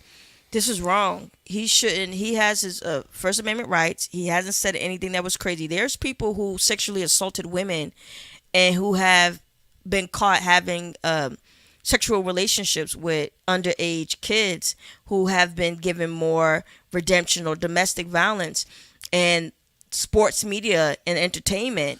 And y'all guys are really trying to railroad him. So after independent media has said this, you started to see some of the mainstreamers with some common sense of like, you know what? That doesn't make any sense. And Williams was one of them, and some others who went out there and said like, look, this is wrong. This is a media lynching. It is true. And then you have Gen Zers who are even further disconnected. So, the establishment is going to have they're going to have some hard time on their hand, because they're kind of going by the whole whips and chains motto. Like, well, we're just going to beat folks into submission, or like we said with Clyburn, completely out of touch. Black shaming doesn't work. Coming out with your pound cake speech, that pound cake stale, it got mold on it.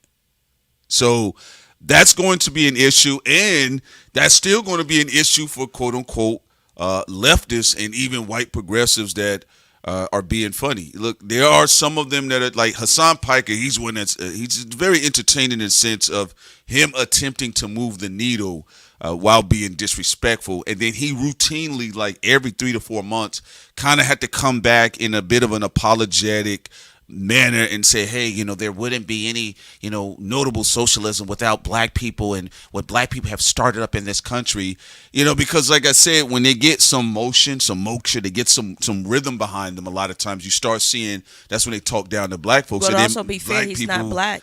Recuse themselves in that. Because that's why we need platforms that are black who aren't sellouts, because at the end of the day, even if he was the bestest of allies, his experience, he's still not a black man. And, this is why we need platforms to speak for themselves. Trying to rely on other people who, yes, they can read and they can be compassionate for all humans, but they're not gonna know directly. It's like us, we're not Palestinian people. Like, we're not there in Gaza and dealing with what they're dealing with. So it's always better with people who come from the source actually build up political power and networks, because no one is going to know the in and outs as well as you're going to know the in and outs, because everybody else is going to have. It's not their experience. Yeah, blind sides. Yeah, absolutely. Blind sides, and then there's just going to be maliciousness too, when convenient. You have to be careful about that. But as far as black people, and this is the last thing we'll say on this particular subject, and then we're going to transition to some other stuff as well. What I will say concerning politics online, black people will need to learn to disagree with each other. And that's just going to be the bottom line. And that also will result to gender politics as well. You talk about them stupid gender wars stuff. Yeah, because that's really what the Democrat Party has been eating off of, is gender politicking within black space, and I think we need to move on past that, because we passed it, bro. We passed gender. All right, we passed that. So that's another thing I'm tired of, because if you don't, then you get this situation where Hassan Piker could use a popular black woman influencer and be like, oh, I'm being co-signed by my homegirl here. We've seen it with black men that were influencer co-signing toxic individuals that have no idea about what goes on with black people, nor do they necessarily care. So if you cannot delegate with black men and black women together and y'all can go to the same grocery store, then what we talking about? Yeah, just to also, double down on that, first of all, it's okay to have allies from different cultures and people who support your brand. Just like black people, they watch everybody. It's okay for everybody to watch your stuff too. Black people, our energy and stuff has always been popular. So people want to support you. People want to wear your merch. People want to push you as an independent platform. That's perfectly fine. At the same time, though, you do need to balance that with making sure you're not falling for traps because of your hurt and pain. Look, I get it. Love hurts, and to get into that, we're about to play a love song from a beautiful artist for all of y'all in a couple of minutes. But I get it, love hurts, and if you are rejected by the opposite sex, I get it, or same sex for some people. Same sex for some of y'all. You could go out there and be a little bitter demon and cry about everybody. At the same time, you won't be able to be an effective leader or good for the black community if you're crying about gender all the time, because that means now the Democrats and the Republicans have something to play you. Anybody who have unresolved trauma or hidden desires that they pretend that they don't have are always easy puppets for puppet masters to play around like a fiddle with, to do their bidding and to become a splinter cell weapon against their own community, because you're too stuck on being hurt about something that took place in the past. And remember, look, I get it. Whatever mistakes you made when it comes to love, you have to be a grown-ass adult and take on that responsibility and stop dragging everybody in the black community in it. Okay, I'm sorry if Tasha broke your heart. What the fuck that got to do with the black community? That's go figure out, the right type of woman for you. And I'm sorry if Derek broke your heart, but what the fuck that got to do with all black men? Like, there has to be a level of emotional maturity when it comes to know the difference between something that is on you and something that is external. You have to know the difference between internal and external. No one forced you to date anybody. Whoever you decide to fuck and be with in your bed or get married to, or whatever the hell you decide to do, that is internal. You are the person who makes the final judgment and decision on that. And too much of the gender war crybaby stuff like Prince is talking about has taken over too much time when it comes to platforms pertaining to black platforms. Like, again, we know that other groups of people have it, like with the incels, and look at how that wasn't good for them. All them white boys crying about Becky and crying and shit with snot coming out their nose. Then you had a lot of grifters in the manosphere who was able to make money off of people who don't know how to wash their ass. And then the vicious cycle continues. So I just think it's a waste of time, like Prince said. Yeah, and for some, look, I'm going to be honest. I talked to some dudes. Sometimes it ain't even about no heartbreak in no 7th grade. Some people are just socially awkward.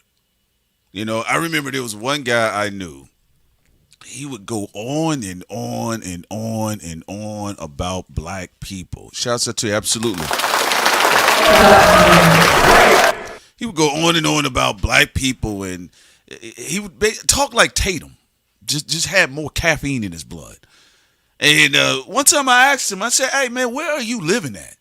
He was in some city in the middle of Idaho, where it was like less than 1% black folk.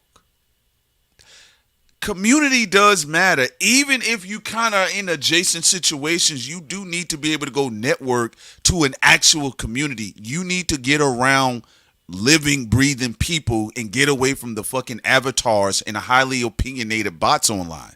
Because you can kind of get in a negative confirmation bias space and echo chamber. And you sounded like Tom Hanks in Castaway on the island. I have created fire. Yeah, the bots, I think we posted on our Patreon. They come to find out that some of the energies that are pushing the gender war stuff are coming from bots. Yeah, so you got a lot of that, helping. And it's like, and I usually find out. To your point, Prince, it's an easy hustle because a bot. If you are a social media platform and a bot gets 1 million, 10 million views on some stupid gender war thing, then it's easy money. Yeah, and you're right about that. And Sin is correct, and we're going to transition here. But I get it. Incredible. He said, "Wait, what?" No, I'm telling you, I can't tell you how many times I've talked to some people online. And they've been like, every time they upload something, it's castigating black people. And you find out they don't live in black communities. Or there may be 1 or 2 people, and it's a frustration, insecurity, fear, and a lack of socialization too. So Prince, like, why are they acting trapped? Go date who you want to date. Well, even, like I said, even beyond the idea of just dating. Folks, I'm telling you, we've seen this firsthand. There are people that are ranting every day about black people. They are probably 1 of 3 black people on their jobs, and probably 1 of 3 or 4 of the 5 black people in their neighborhood. Okay, that goes on a lot too. And again, it helps when you are in a community, when you're actually talking to people, you're doing real networking. You can see this person, you can see this black man, this black woman. They're trying to do things for the community, and it humanizes yourself and it humanizes your people. All groups go through that. All groups go through that. So, I don't like Black McBain. It started in the gaming community. It did. Yeah. But I just think anything internal, I just be like, some crime baby shit. Like, health is internal, but it's also external. Because in the health market, there are a lot of people are trying to be healthy, and they're being poisoned on purpose. So I understand when people complain about that, or like, people talk about people making, this and that about my weight and all this. I've been eating healthy this long. I've been working out, and then they find out, the organic chicken or something that they're eating is poisoning their body. Oh, the different oils affecting their thyroid. Right, and then different also food recalls. Yeah. But no matter how you cut it, dating is 100% internal. You can literally date who you want. If you're from the United States, you can go date somebody who's not from the United States. If you're from one racial background, you can date somebody from the same background as you, or from a different background, or a different religion, or whatever. Dating is 100% on you. So there's no reason to try to pull everybody in on your drama because you chose the wrong partner as a male or female, and then you're castigating everybody, because of that. So I agree that on things that are 100% internal, I don't even know why. Why is that? It's taking up so much energy in the political discourse. That's why I believe in disempowering boy simps. I don't like them, because when it's time to structure society, and we're talking about political leadership, even online influencers that are saying, well, I'm working into politics. I don't want to hear about your theory about women on OnlyFans. What does that have to do with the economy? What does that have to do with healthcare? And I think that's why I say I think it's ironic that you've seen this almost like this Roman situation, because Rome, the soldiers used to intentionally go find the men and murder them and then enslave the women and children. And they're not the only one. You've had other groups do that. But you're seeing that by way of digital lynching. So you're seeing a lot of weak personalities that are being elevated and trying to refocus on petty shit that really overall don't matter. Shouts out to Miss K is in the chat, says, I love these conversations. We appreciate you so much. We're about to jump into this next record real quick. Okay. Yes, this is Mr. Johnson, Love Gone, correct, Sin? Yes. All right, we'll be right back. Love Gone.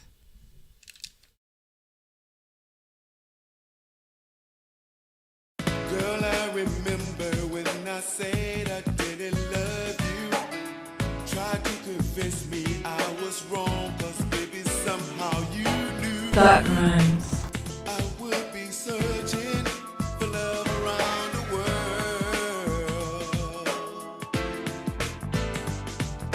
25 years went by, we lost time, out of sight, out of mind. Lil' sis dropping dimes, said you chillin' with this big time cat from up the track. Got you caught up in some shit, did time for selling crack. Why, baby? Your future's bright. You on my lady side street, circle round the block. They call me crazy. Yeah, I did it all for love. My school crush from the days of cold crush in the yard with shirts tucked. Wish me luck when I saw you first. I was the worst, doing bull to impress your heart. I even cursed, and your moms came running from there straight off the benches, threatened that she knew my mom, and then she mentioned bugging for attention is lame. I took the pain, embarrassed by the moves I made. You made my day when you said, LJ, it'll be okay. I knew from then, baby girl, you were meant to stay.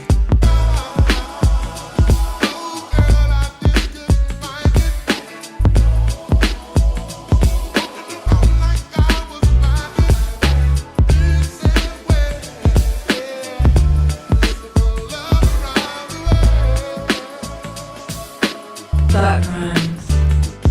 I came back about 15 late to see your face. By then you had a kid by trade from upstate. Underrated, I cover hate with smiles and good vibes, underlined by the fact you was gone. You were mine, baby, why? I thought you were gold. Looked in your eyes, saw a black. Did he hit you and shit? Don't lie, told a fib, now I'm angry as shit. Yo, where you live? I thought for a sec that she left, I ain't a simp, so I dipped. Drove to the crib, phone on my hip, started buzzing. Heard you was hurt, I started bugging. Drove to the hospital quick, I prayed to God for you. Sat down, spoke to your moms, we broke down for you. Word, he started some shit, gun in a clip, loaded quick. Fired two in your chest, one in your hip. Last moments that were spent in bliss and what ifs. Now you're gone, I gotta live with this, a love miss.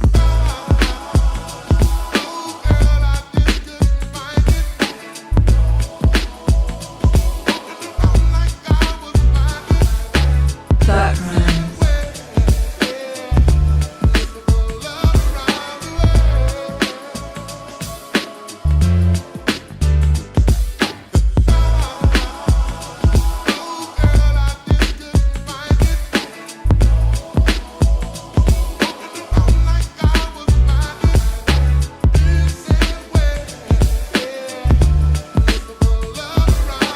That rhymes.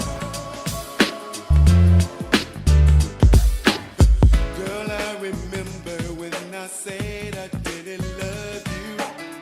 Tried to convince me I was wrong, 'cause baby somehow you knew I would be searching for love around the world.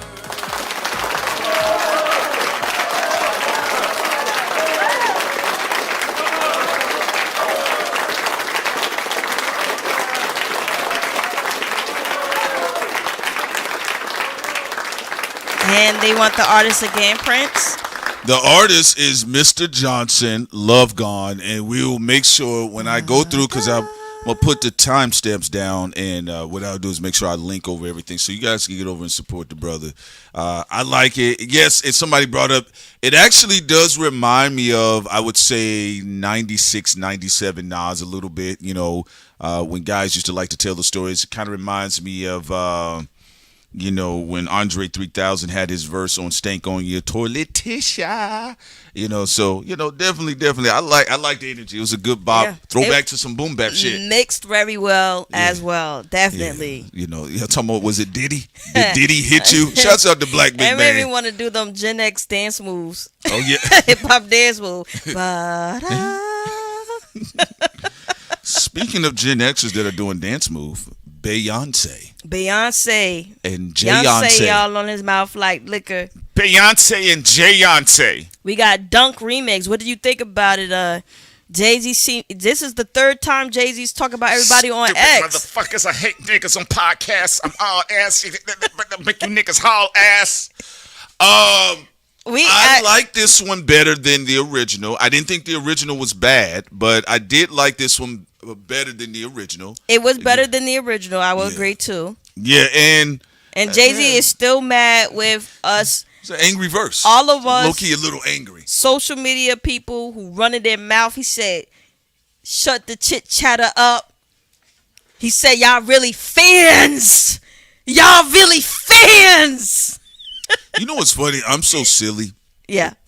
See, and I listened to that record, and I just still felt, he's not, I didn't think he was talking to us.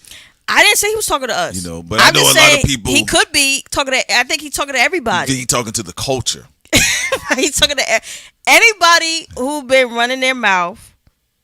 I think he's talking to everybody. Could be us, could be not. But I'm just saying he's talking about everybody. When he said the people doing podcasts, y'all ain't doing shit, I was like, man, why Bleak catching us straight?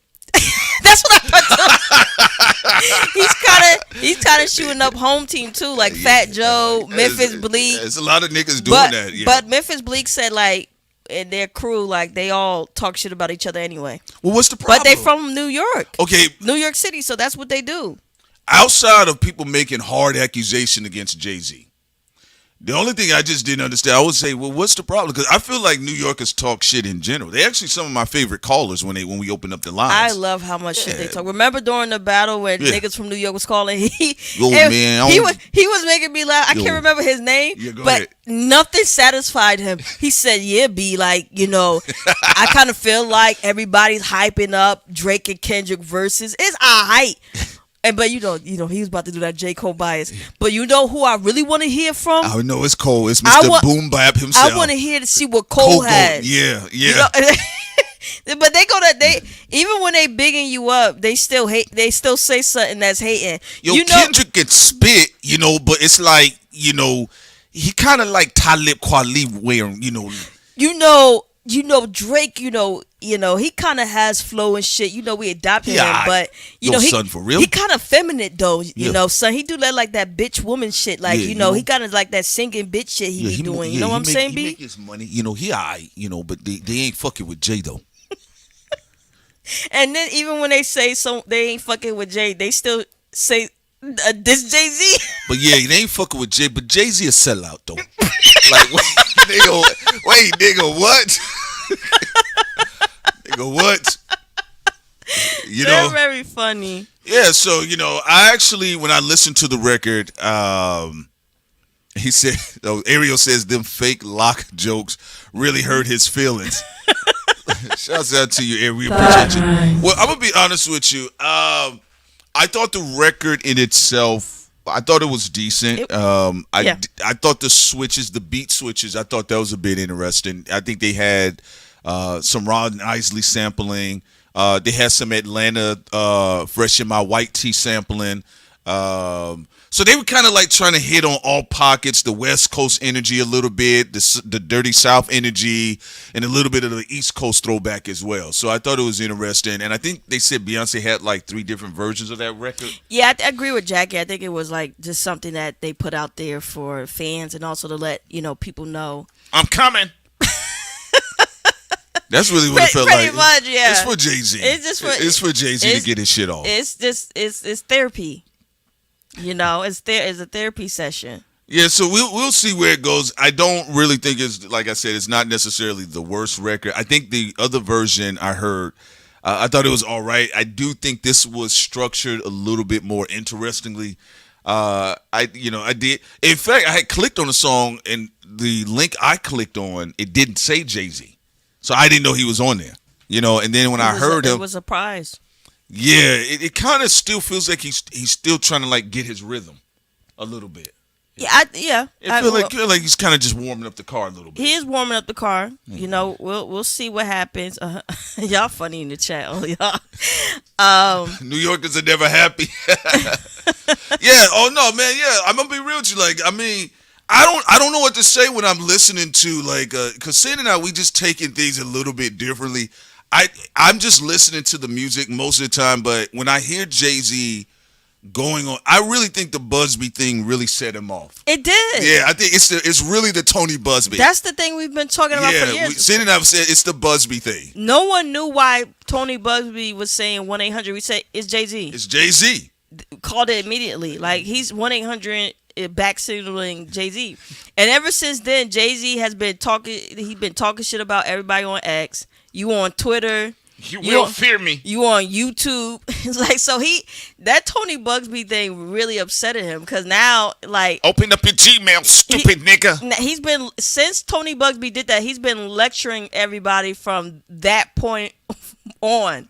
So now every time he's on the track, he's still talking about you on Google chats. You on. Did he mention Twitter again, even on this one? Yeah, and he did do like a subliminal flip back to Drake when Drake said, "You niggas hit the internet for love," and then Jay-Z flipped it and said he flipped the haters, the fake haters only on the internet or something like that.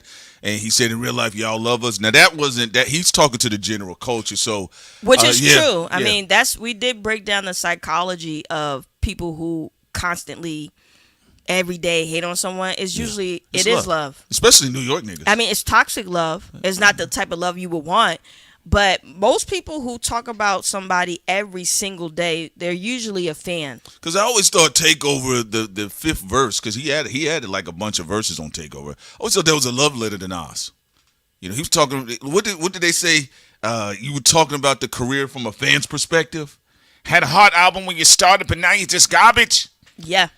So I think overall, the Morning Dew, aka Donk. Filmtown said this was Jay-Z's doing his own version of the pound cake speech. It is. You can't just log into your account and say anything about anybody and cut your hair. So we'll see where it goes. What else Jay-Z has? If we could get Crowdcast to do what it's supposed to do when Jay-Z drops his album, we will have. I think we're going to be doing something a little bit earlier, and listening party, and it'll be fine. I don't think I don't think we should wait so late. But probably, you know what? Why don't we just try a different program? We'll do that off air, Sin. He said do it off air. Yeah, He says too much talking about software programs on air. All right. But overall, I think it was all right record. Now I know, I see online it's like a couple things that was cutting up yesterday, saying Jay-Z dropped and Rihanna was twerking. And so I see Rihanna and ASAP, they were having their own fun. Then the Steak lawsuit was dismissed. Yes, Drake's the Steak lawsuit, it seemed to have been dismissed. And so that's just simply it. Just it's been dismissed. And right now, you have J. Cole living his best life as well. He's living his best life, having an amazing concert and tour. Everybody's loving it. Even Maul and Rory went there, and Maul is funny. You could tell he was very happy. See, as much shit as people talk about J. Cole, they know if you go anywhere where it's J. Cole energy, there's nothing going on. You see how nobody jumped him? He probably got a lecture from people there who I don't even think him. He got that from them. I think they probably just rolled their eyes at him and kept. Some of them even online, they lectured him a little bit and they moved on. But he's having his best life, and then of course you have Kendrick, who he's working on new music. Maul loves J. Cole. He a New York nigga. That's the thing we was talking about. That the criticism and there's nothing personal to take. It's nothing personal. Nah, it's just they talking shit. And then you have Kendrick. He's doing his thing with new music out and working on new music and different things like that, and also still working on PG Lang and the different things that they're doing and shaking up the industry. So I think a lot of the guys in the big three seems like they're moving on doing their own thing. The super fans haven't, but yeah, you're right, Sam. You're right. Also, it says here Drake recently scored a legal victory with the termination, dismissal of class action lawsuit accusing him and partners of using online casino stake to fund bot farms that artificially inflated his stream numbers. You know what? When Sin and I first heard this, I said that is probably one of the most unsophisticated potential illegal operations, because it's kind of like, remember what we said when they were talking about the Not Like Us at the time, and the boys said, yeah, for like $2,000 you can get like 30 million listens. And I said, well, shit, I mean, anybody can do them Joe Rogan numbers. We appreciate you, dope and unapologetic. Love y'all, she says. But yeah, so just to be clear here, because Also, Lele said one woman did snap on Maul, but then she came right back and apologized. That sounds like a J. Cole fan. That sounds like a J. Cole fan. Yeah. And again, shout out to Dope and Unapologetic. We love you as well, and we appreciate the super chat. So again, this is the particular lawsuit that was filed December 2025 in Virginia with Drake, Aiden Ross, Kick Streaming, George Wynn. I think that's the guy that does the Academics TV account. And this is what he was talking about, this alleged bot farming. And it looks like a lot of these little lawsuits concerning Drake, whether it was Kentucky, Virginia, Alabama, they've just been getting dismissed lately. So we'll see where that goes moving on from there. So Sin and I would believe about around October to December, you'll see a lot of the top dogs coming outside of, some of the big boys, Jay-Z, Kendrick, and Drake. They're all going to be back outside at the end of the year. So it looked like people are just clearing up debris and runway so they can catch flight once again. So, yeah. Also going into the surprise, topic that, Prince, mentioned at the beginning of the show. So for you, who you think is the better director, James Cameron or Christopher Nolan? And this conversation was on social media. James Cameron. Yeah. So you're saying that in the middle of also the fever energy that people have in favor of Christopher Nolan, and I knew you was going to say that. Mm-hmm. I was like, watch him say, and I already know why. You think you know me? Obviously, I do. All right, you think you know me? Explain to the public why you made that decision. I think about if the directors were able to switch sets, could they develop the characters in the same manner? I think Nolan's. I know they criticize him about women protagonists in a lot of his films, or even the women antagonists, the antagonists that happen to be women. I do know there is a flatness there, but I also know with Nolan, there's kind of like a flatness to his dialogue anyway. And I think Nolan's a great director. I think he's a real dope director, but I also know he's hyper stylistic in the flow of the dialogue with his script writing. If you listen, you can pick up on it right away. I do feel that Cameron is able to functionally develop all background characters much more consistently. I don't think Nolan could develop Linda Hamilton into a Sarah Connor dynamic, or Sigourney Weaver into what we've seen with Alien. Or even what we saw today. So, okay, it seems like from what I also get from you, you feel like when it comes to male and female characters, as a director, when he brings stories to life, he's equally good at men and women. Yes. We saw that even with Titanic. Yeah, even Avatar, Even Avatar, right? And you feel as great of a director as Christopher Nolan is, you feel that he has blind spots sometimes when it comes to that. I think it functionally as a style. I think there's times it could, in parts of the film, it could have its limits.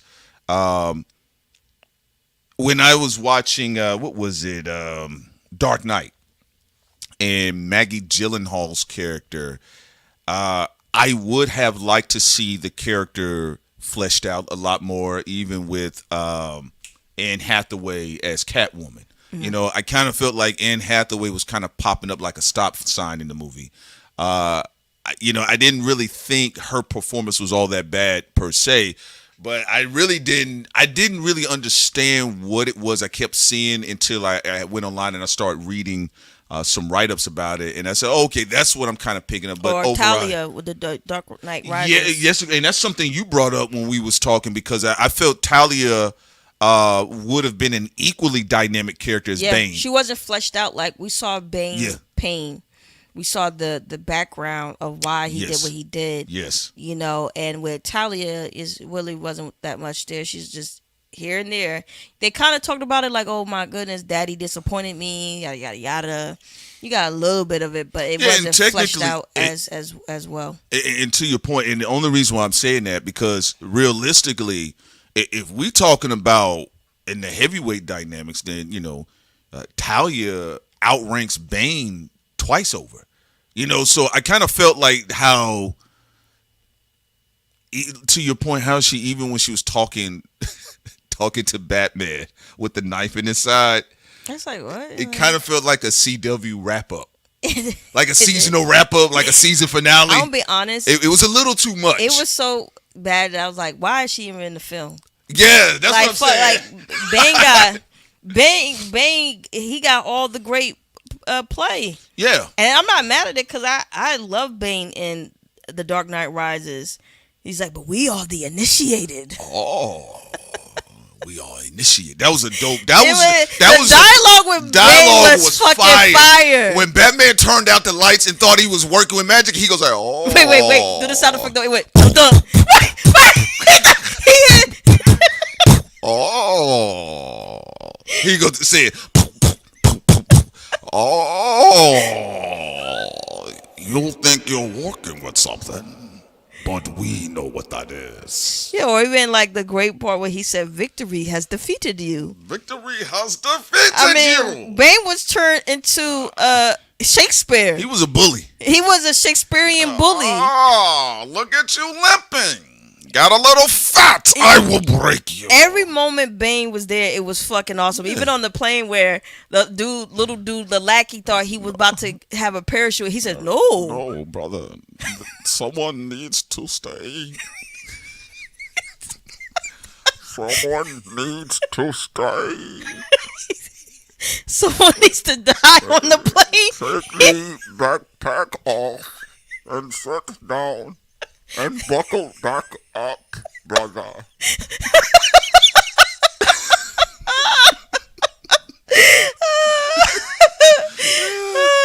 was such a great scene. It's so funny. Bane, I ain't gonna lie, man. I was like, bro, this Remember Bane the guy is who was funny. like, what the fuck you're doing, Bane? This was not in the contract. Oh, you think you have the power? Do you feel powerful?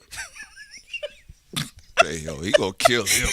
Like, that's an arrogant little bitch. Cause you see him in this musty coat? Yeah, I saw dog, he ain't. It's hot. He should have known something. Bane, first of all, got that dog mask on. He did have that gimp dog mask on. And then on top of that, he got a coat on. We got the heat on. You know Bane off the hook, and you gonna like, yeah, God damn it, you big motherfucker, you dumb motherfucker, you. Oh, your mouth.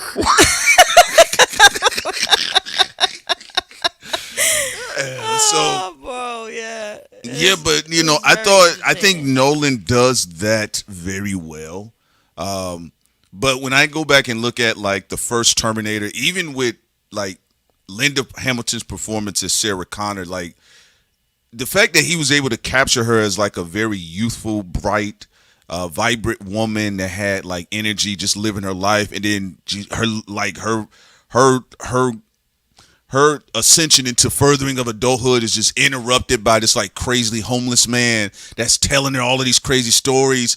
And then when you see her in part 2, the way Cameron wrote her, psych ward patient, she's fighting with the institution. I think there was a lot of breadth in that I just don't all the time see with Nolan. Even with some of the characters. With Rose's character in Titanic.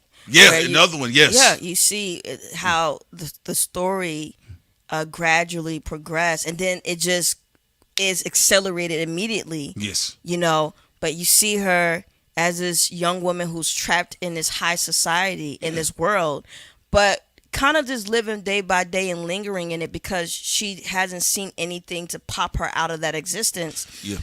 And then she meets Jack, who, you know, he is charismatic and he just goes around living life how he just wants to. He's an artist and all this other type of stuff. And she's fascinated that even with all the restrictions society tries to put on this guy because he's not from the wealthy class, that he lives life in a more brave way. And she looks at herself like, you know, here I am surrounded by all this wealth and this is supposed to be power, but I'm playing life very safe. And that is one of the most successful side piece films. I know. That's crazy. I know, right? Jack went down as one of the most famous side pieces in cinema history. You know what? But if this was like a modern day rap situation, you know, the husband would be like, but he's dead. Yeah. Now like what? he would taunt. He was smoking on his op. He would be smoking on a Jack pack. Because the reason why you knew that, because you know, homie grabbed the gun. He said, "Wait a minute, I know the boat's sinking, but I'm gonna kill this motherfucker." Yeah. He over there. I mean, we gotta be real. All Jack was doing, right, with no money, was smashing his sugar mama. You know, they would. You know what? The guy who would have done that, the one who was attacking Jack, he would have been like, where he at? Yeah. It was saying, well, you know what's funny? They would be like, the nigga drowned in the ocean. Where he at? Where he at? Like they would just start like in modern times smoking on the lower deck. It'd be something like that, you know? Yeah, and you know what's funny? Billy Zane does favor Drake. I thought that was his. Yeah, they do. Yeah, they do that. Billy Zane. He's the one that played Rose's husband or soon to be husband at the time. But yeah, I just think, you know, when you ask a question about that, I lean more towards James Cameron because even with Titanic, one thing I will say about Nolan, he doesn't necessarily do warmth a lot. He doesn't really do a lot of. He can do emotionally gripping scenes. He does very emotional gripping scenes. But, you know, like Cameron, there's a lot of warmth and heartful moments that you've seen in his films, even in something like. That's more fluid. Even in sci-fi pieces. Yeah. Yeah, you know, you saw that in Aliens, the first Alien film. You know, there was moments where, you know, when they was remembering, you know, when they were running the montage back then and which crew member got killed by the alien and they played the memory back, like, you know, when they were telling jokes and things of that nature. So yeah, you know, I just think what about for you? Between Cameron and to me it's like Nolan. To me it's apples and oranges, like you said. Yeah. You know, they all have their, you know, strengths, and you know, like even when you're talking about different films that showed strong female characters, like even if you're talking about, you know, Ridley Scott, you know, when you talk about the first Alien film, yes, and when that dropped, you know, or the director of Sicario, yes, you know, at first it wasn't supposed to be Emily Blunt. Right. It was actually, the role was written for Mel, but she just came in there and smashed it and did such a great job. You know, that's a great film. But yeah, getting back to it, it's just like apples and oranges, you know. What I do like about Cameron and about Nolan, they never rear away from their strengths, though. You know, a lot of people can get persuaded by people online a lot of times to, like, move away from their strengths. Mm-hmm. And now what I do like about both directors is, like, even with their flaws or criticisms, they still, like, they don't leave where their strengths are, though. Yeah, I think it's smart. I think it's smart to move in that direction. You know, I think people should play more so to their strengths. I just, you know, and I'm not one of these people because, again, if I'm going to see a Nolan film, I'm going to see, as they say, something Nolan-esque. I'm looking to see that, right? And I don't really have a problem with that. I do see people like they become faulty critics, and there are some directors you are kind of like, or some artists you're like, hey man, can you kind of change it up a little bit? But one thing I do notice with Nolan, he has a new theme every film. He goes in a completely different direction. I mean, for me though, like he directed one of the greatest comic book films ever with The Dark Knight. Mm-hmm. To me, it's a perfect comic book film.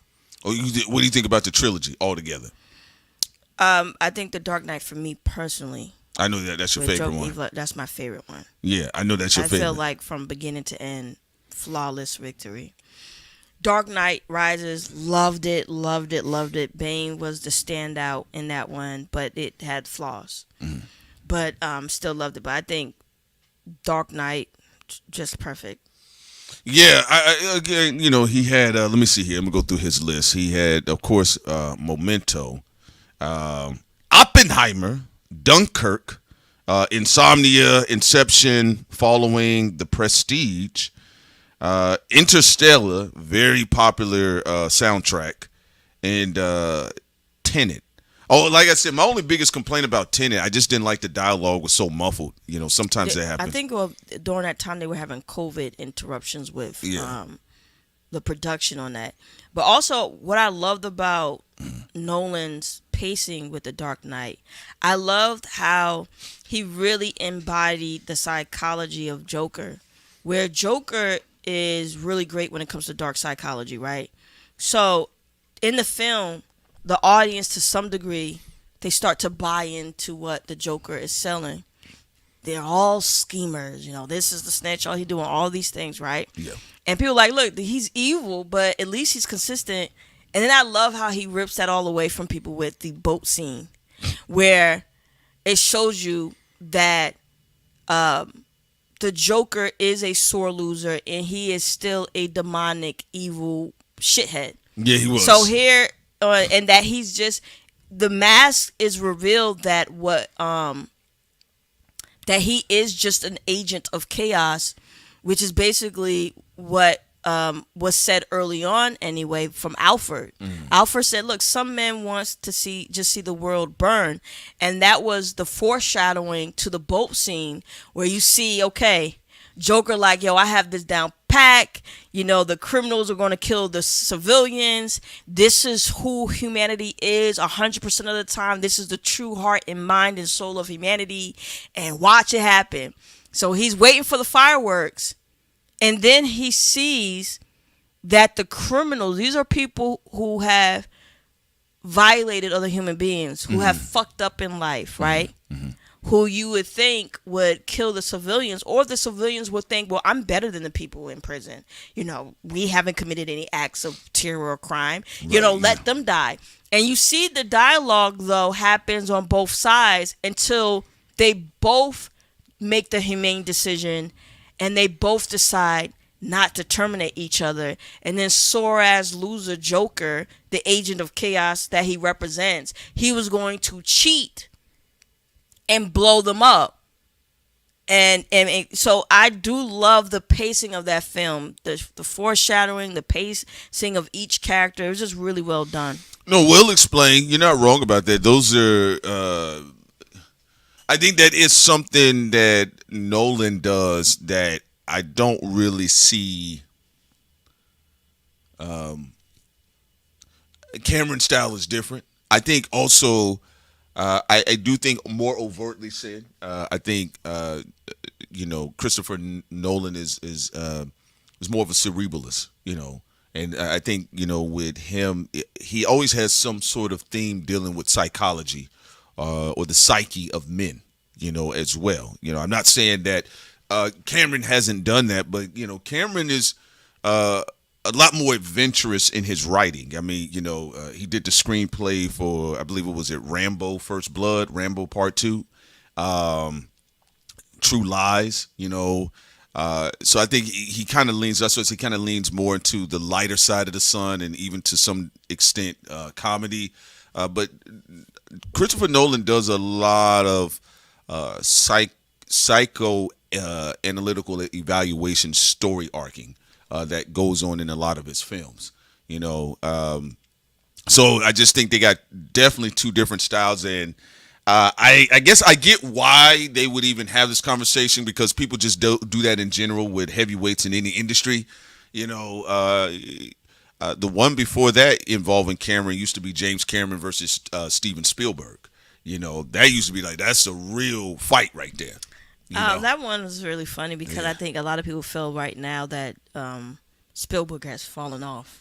Yeah, what was it? He did Ready Player One, and then what was the Alita? The Ready Player One, I think, was his last one that people agreed was pretty good. Yeah, I think that was it. And I think he's been just doing like Indiana Jones right now. You know, I didn't check out any of the new Indiana Jones films. You know, I was like, if I see them, I'll check it out. But it wasn't like on my wait list. You know, and it wasn't on your wait list. No, it wasn't. I mean, because I remember what was it? What are they like on Indian? I think Harrison Ford is filming one right now. Actually, whatever was going on. I just know he did like 3 extra ones, and then I think they wanted to do some prequels as well. You know, another director though that I really like his work is David Fincher. Like even when going into Seven, which I really love that film, and the Seven Deadly Sins. Mm-hmm. What's interesting about Kevin Spacey's character is that he kind of had that kind of Joker energy where at first people thought this was a method. The method is if you was guilty of a sin, he was going to murder you. And if not, you were going to be left alone. That's what the audience first thinks is going to happen. But then by the end of the film, because Brad Pitt's character was uncorruptible by the standards that Kevin Spacey's character was murdering people, he wanted to invoke for the protagonist to eventually fall into sin by him committing the act of envy himself, which is one of the deadly sins, and murdering Brad Pitt's character's wife and unborn child that he didn't know that his wife was pregnant. And then, Brad Pitt's murder him, and then, that's where the story ends off. But I do like stories and tales, whether it's a very happy film or not a so happy film, that brings you on this psychological journey of the different layering and methods and different emotions that people have. Yeah, you know what? I'm glad you brought up Fincher, David Fincher, because all right, like we talked about, like Nolan leans more into like psychic valuation. I always feel like Fincher leaned into like mental illness or even states of serial killers, because I do think Kevin Spacey's character from Seven is one of the biggest haters in cinema. One of the biggest haters in cinema's history. I think he was one of the biggest haters. He became so obsessed. No, he is a fucking hater. Because he was like... He was one of the biggest haters, bro. He looked at... That's what you call an extreme version of the evil eye. He's like, God, man, this guy is good looking. He's a cop who he hasn't, I looked into research. He hasn't done anything inappropriate to people on the force, He's abide by the rules. And then for that world, your wife is pretty and you're about to have a child and all that. He's like, but you know what was so sad about the film? What's that? He wasn't the only one who was envious of him. Ooh, nah, man. A lot of his coworkers. He was able to find out where Brad's character's wife was through people at the police department. Like, so I don't know. It was like $20 or something was literally the cost of Brad's character. Life being ruined with his wife being murdered and his unborn child. No. Kevin Spacey's character from Seven was a hater. I'm not trying to be funny. Because, you got all these rules and this fake stipulation of morality, and you're saying, hey, I'm an ethical serial killer. If you demonstrate these qualities, I may let you off the hook. Then Brad Pitt And Morgan Freeman, don't walk to the box. Morgan Freeman was funny. Oh, I dear. did like Morgan Freeman and Brad Pitt's chemistry in Seven. Damn. Oh, dear.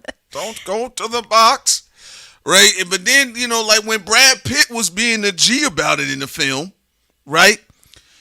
You know, his name, I think his character's name is John Doe, right? Yeah, it's John Doe. That was his character. That was Kevin Spacey's character's name in the film. John Doe. To your point, John was ultimate hater. Yeah, Brad he was a Pitt, hater, bro. Brad Pitt passed all the tests, and he still did what he did. They said He he's a did what he hater. did because he was passing all of the tests while looking fresh. He said, wait a minute, wait a minute. So you got the looks and the brains? Dark Horse said Kevin Spacey in real life is probably a serial killer. Yeah. He was perfect for that role. Kevin Spacey was born to play that role. Also, Jackie, I'll check out also that director's film. I'll check out Mike and check out Dr. Sleep. I haven't watched that film yet, and I do love the genre of horror films a lot. So I'm gonna make sure I check that out.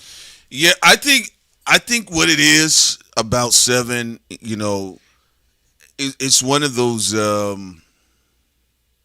was one of those shock and awe situations, and actually, Kevin Spacey has a couple of those in his filmography.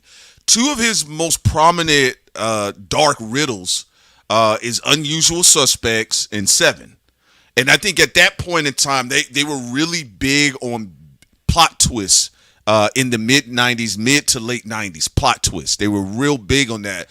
So when people kind of looked at Brad Pitt and Morgan Freeman and they're working together, there was like people just assuming, they didn't think at the end of the movie that his woman's head would be in the box. And oh, by the way, she was pregnant.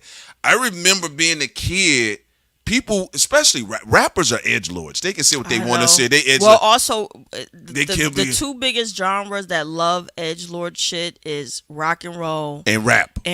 Right, specifically rap. Yeah, I would say both of them equally. I remember, I can't tell you how many rappers that were like supposed to be supreme lyricists, backpackers. Lock you up, put your head in the box. Yeah. Send a nigga to heaven like Seven at the end, got your wife's head in the box. I said, I'm turning, nigga. Lame. Right, yeah. That's what I'm saying. Like rappers and the rap genre and rock and roll, bro, they just edgelording it up. Yeah, you know, like, you know, they'll be like a rock star. He'll be like, you know, to try to, you know, get some energy for my work. You know, I was thinking like, man, Charles Manson. So I decided to, like, for a week live where Charles Manson used to live. Yeah. And also I decided to be at the victim's home. And then it came to me. The album, bro. It just came to me. You know, they all be doing that shit. Bro, we totally like how totally rappers, goofed, bro. Rappers love Jeffrey Dahmer. Yeah. You know, I eat it up like Jeffrey Dahmer. Huh? What did Benny Siegel say? Eat that ass like Dahmer? And he was talking about an op. Oof, next track, please. Next! Yeah, so like out of all the musical genres that I've seen, rock and rap, I can't tell you how many yeah. 7 punchlines I've heard on mixtapes. I'm like, okay, I get it. Wife head in the box. Okay, cool. I want the girl to give me head in the box. 7. Like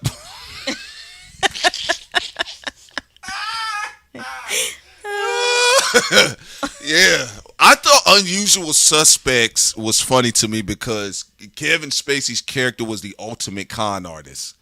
And when homeboy, I mean, the guy just sat there and made up every lie with just different items in the room when he told the story. The detective stood there, and then after he left, y'all saw Kevin Spacey fixing his arm because he was acting like he was handicapped and stuff. And I was like, man, that's crazy. So yeah, I think those were two of his that was a part of the punchline situation. Also, Black McBain talked about didn't Ozzy made a song called Mr. Crowley. Yeah, he did. Mr. Crowley. He said he was a devout student of Crowleyism. Yeah, Crowleyism. He loved Crowley. A lot of people in Hollywood love that record's been sampled a lot too, though.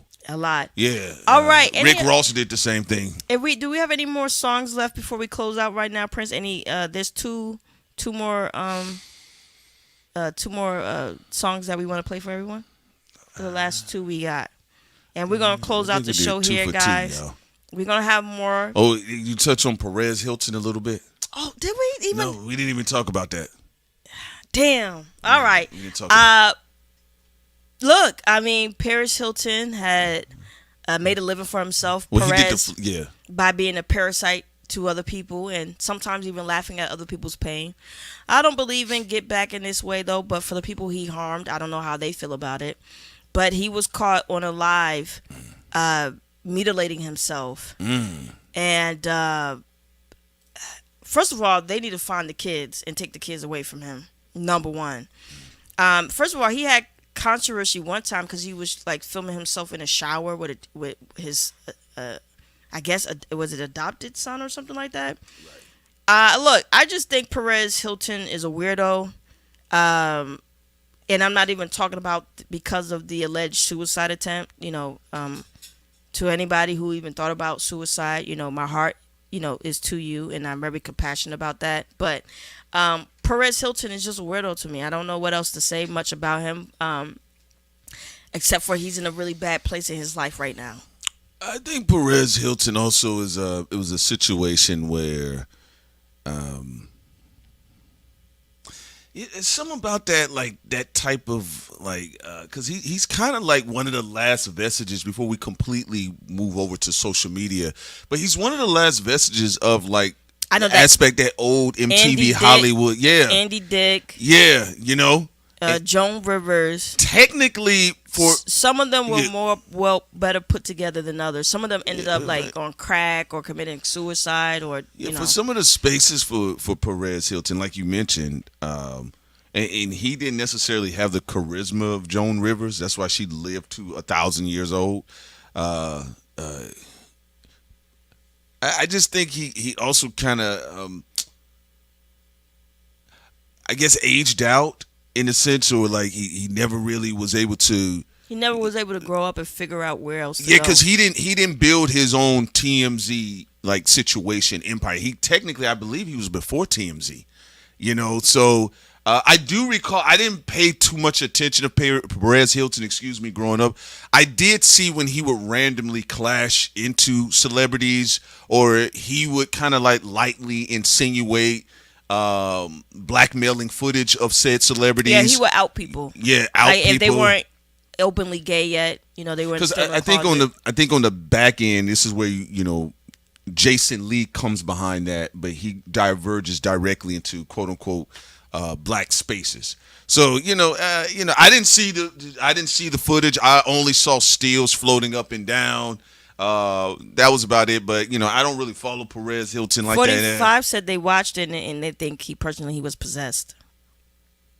I mean, they do go into Hollywood and do them rituals at the chateau, right? No, because Perez Hill, he wanted the chateau. Yeah, you know how it got popular. Go ahead. Oh, with John Belushi. When he died of coke at 33. When he died at the hotel became popular. That shit tells you what it is already. People probably went right to that room. Some weirdos. A lot of people in Hollywood are edgelords, though. They when they go at the chateau, like you said, they be like, "So this is where he died." Yeah. There you go. That's one of the things that draw people to the hotel. This is where he died. Yeah. Something was up with Perez Hilton because I'm like, why in some of these pictures he the color of Terrence Howard? Also, K-pop fan 246 says something that I agree with. Okay, go ahead.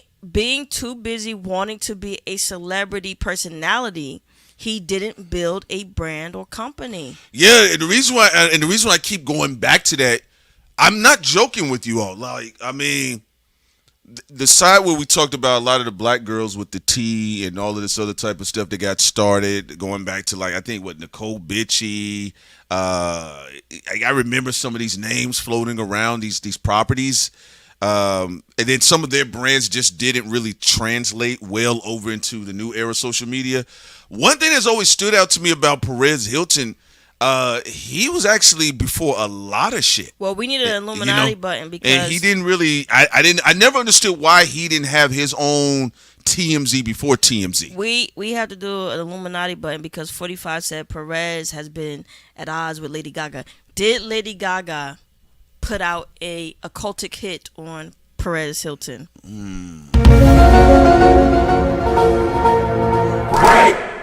Did this happen? Did the 13 witches?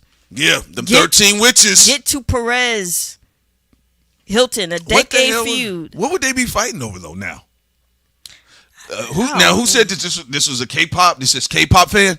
No, 45 was talking about how Lady Gaga and Perez have been battling each other for 10 years. Well, Lady Blah Blah is a disciple of a Maria Abramovich, and she did that 3-day naked ritual in the forest with her. Lady Gaga was like this, and when I was naked in the forest and I felt the wind up my ass crack, I felt free. Yeah, so what would they be fighting about? I'd be interested, but we'll see. But yeah, to the point overall though, Perez Hilton was ahead of a lot of celebrity gossip culture.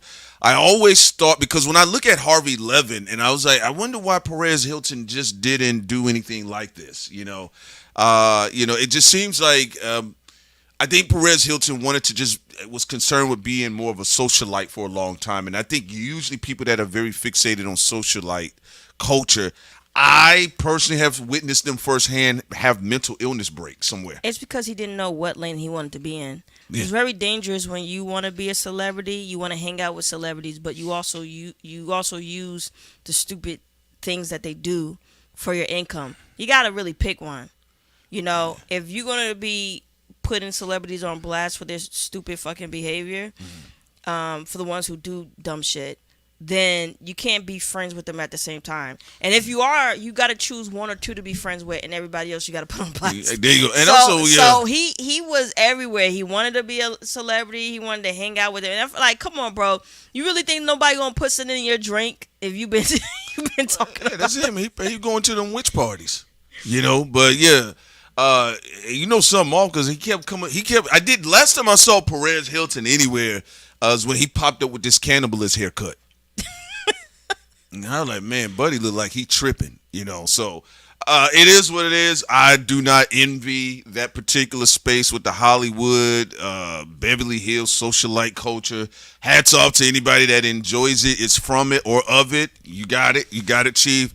But yeah, very interesting. Also, 45 looked like 45 got all the tea on. Okay, talk to us, 45. Gaga would bring Perez out on stage in the early days. It was when Gaga thought it wasn't her team that made her, and she began to firing everyone. Okay. That Perez feelings got hurt. Oh, so he used to roll with the Gaga squad. Okay, so the Gaga hit squad. I see now. I didn't know anything about that. Okay, so there you go. Shouts out to 45 for putting that out there for us. I do recall them being together at times, but I didn't know. I didn't really follow Lady Gaga like that, but I was very aware of her presence. So, yeah, well, I guess that's the case, So y'all feel like Gaga went in there and zzz. Okay, well. Okay, and 45 said the gays were instrumental in Gaga's rise. That part I'm aware of. And she fired most of them. Yeah, that part I'm aware. She had a gay army. Yeah, she did. That used to be with her, and she'd be like the gag was like, look, I'm into men, but I got gay men humping on me. I'm very forward thinking. So that was no. I mean, no, it's the same shit they did in the 70s. Yeah, yeah, it's like, oh shit, I have all these men that I love, but look at the gays, what they say, gagging for Gaga. Yeah. Yes. Yes. Yes. The bad romance. Yeah, it's kind of that song's demonic. It kind of creeps me out, though. Which one? Rah, rah, rah, rah, rah. Oh, yeah. Rah, rah, rah, rah, rah. There you go. No, you're right. Blah, blah, blah. What a romance. That song was everywhere. It was everywhere. The song was like, When she said, "I want your love," and then she was like, "I want your disease," and all, I'm like, "Yo, what, girl? I need to fillet your blood." Yeah. Now that was. I want your blood. And saying that was peak Illuminati theory era. It was. That was peak Illuminati. Remember when Gaga and Beyonce did they little surveillance camera phone joint together? Oh, it was supposed to be like their Thelma and Louise type of thing. What, is that the one you're talking about where they had the cameras, the cameras that were dancing? I don't know. I just know that they were both doing their Thelma and Louise thing, heist thing together. Look, Sin is right about that because you got to play the Illuminati again when we talk about Lady Gaga. We got to blah blah la la la. All right. You can't have it both ways. People who are the gossip people, you're gonna have to pick one. If you're gonna gossip about people, you're gonna these celebrities, you're gonna have to make your money and brand based off of that, and only choose the 3 you like the most to give leniency to. Otherwise, you're gonna be like Perez Hilton, flip flopping back and forth. I want to be cool with them, I want to hang out with them, I want to talk about them. It's like, because you know what they do in that occultic order in Hollywood. You can't keep a secret if you're gonna hang out with them and be at their parties and shit. You're gonna have to shut your mouth. That's what I said when I used to look at like the Jason Lee. I would see some aspects of Perez Hilton. I just think Perez Hilton was much more of a party boy. Yeah, Jason is what he chose his 3 artists that he's not going to talk about. Right. Yeah. Rihanna's on that list. Rihanna, big. So Rihanna, A$AP Rocky on the list. Yeah. And he had 2 other people that he is not going to talk badly about. Not going to talk about, but he do and threaten then everybody the else is open season on. Yeah. So see, he's more organized in that way. Same thing with even TMZ.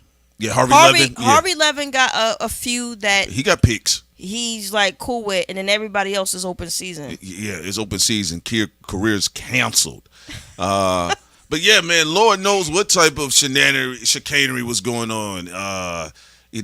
Perez Hilton probably was an honorary warlock, and probably, yeah, for real, they be honorary warlock. People be laughing when I say this shit, but I'm just telling y'all, like, this stuff is real. Like, Well, you know what? Go ahead, Sid. He got caught in a bad romance. He got caught in a bad romance with Lady Gaga. Lady blah blah. All right. Yeah. So let me see something real quick, and then we gonna get somebody. It was Black McBain saying. He said, "Can y'all please touch on Lady Gaga and Perez Hilton?" Yeah. Look. See. You showing them the spirit cooking photos? Oh, no, not them. Okay, not on YouTube. You can show that to them on Patreon. Yeah, but there you go, y'all. Y'all see Lady Blah Blah and Maria Abramovich. So Perez Hilton was all in them spaces too, and it's he's sipping on the wrong tea. Shit, I mean, you drinking that, but. Hey, they like all that shit, They're like, yeah, girl, ooh, warlock, witch. I'm a warlock. Ah, y'all so superstitious. Caught in a bad romance. I want your desire. I want your disease. I want your love. And you know how they created blah, their whole thing? Blah, blah, blah. You right. Because wasn't she, like, killing dudes in a lot of her videos? Or was that the one? Didn't she kill somebody in the monster video? The guy dropped dead at the end or something? I don't remember. That feels so long ago. I mean, if people want us to examine it, we did, Lady Gaga also have 13 witches. Yeah, y'all do, man. They all got them 13. Y'all keep see, you and I know, like the 13 witches. The 13 witches. They come to. How do I curse Perez Hilton? That's what they do. Yeah. What they mothers? Oh my goodness. Mothers, how do I curse Perez Hilton? You gonna call a random witch your mother? Okay, so what you gonna do? You pretend that you guys have made amends with each other, reconciliation. That's how they get you when they apologize. You put it in his drink. Mm-hmm. Because you gotta actually consume it. You only could consume it in a couple of ways. You either through sex, through drinking something, or eating something. And you know Perez Hilton, dumbass, probably Oh, put his dumb he came over there and put his pocketbook down. Girl, I am so happy we got back together. Yeah, so here, you know. What is this, a smoothie? Your favorite smoothie, yes. And you know I love strawberry. Oh my god. It's giving. It's like we've never been apart. I know, and I've missed you so much. I miss you too. Rah, rah, rah, rah, rah. La la la la la. This smoothie is so good.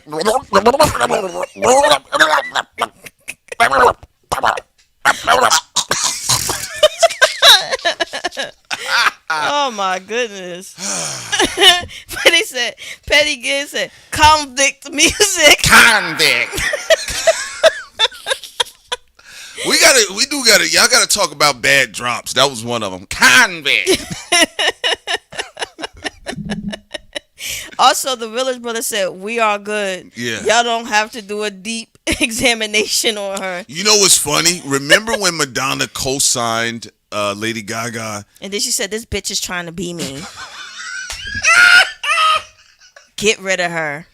They did give her a little bit of the Madonna Marilyn Monroe template, you know, just like they did with Madonna with Marilyn Monroe. So I mean, they do it in Hollywood. Just they find people that look alike all the time. Like when they, you know, when Robert Redford was popular, he got old enough. Then they went and found Brad Pitt to remind people of Robert Redford. So it's just a hustle. It's a scam. All right, ladies and gentlemen, I know. Okay, so now. Oh, they said the song you was talking about was Telephone. Oh, Telephone. Yeah, that was a creepy video. And that was, what was that? That was doing the Patriot Act. You see how black people are in the chat? They said no, that we don't want no deep dive on Lady Gaga. But Black McMahon said, can we get an Akon deep dive? What would we deep diving on? that fucking wig on his head, first of all. No, actually, Akon has been around the 13 Witches and survived. Yeah. Well, he did. Oh, he been around with Lady Gaga. He brought Lady Gaga in. He was the handler. Yeah. Convict. Convict. I got locked up. They won't let me out. Locked up. They won't let me out. You know what? When you went back and listened to Akon, I was like, man, some of these songs are bad. They are. Have you ever did that? They are bad songs. Yeah, no. Have y'all ever did that? Man, you know what? A horrible song. Which one? Slap That with Eminem. Oh. Slap that till you get more. Slap that. Oh, it's Smack That. Yeah. Smack that. Oh, smack that. I hated that fucking song. You know what? Two of Eminem. You know, there's one space where Eminem, I've always prayed he never go back into, is when he tries to do club ass shaking music. Cause he had one with Nate Dogg, shake that ass for me, shake that ass for me. Oh, I mean, shake that ass for me. I was like, what is it? Then I heard Smack That. Oh, Smack That. You know what's so horrible about Smack That though? It also had that same retired, annoying beat selection that Eminem sometimes. You know that beat selection I'm talking about. Yeah. It's the same thing. The same beat he did for when he on the Eminem show. Yeah. He did it better though. I seen so many playing. And been so many plays. It's purple. Wait, okay. Was D12 on Smack That? No, I thought maybe, but that same D12 fucking song, that the same beat on Smack That, and then that's also the same. That's also the same beat that he had for what's that one when he had the Robin suit on? Oh yeah, you wait a minute. Oh no. Oh yeah, what's that one? Without Me. Without Me, because it feels so empty without me. Me. I hate when he chooses that.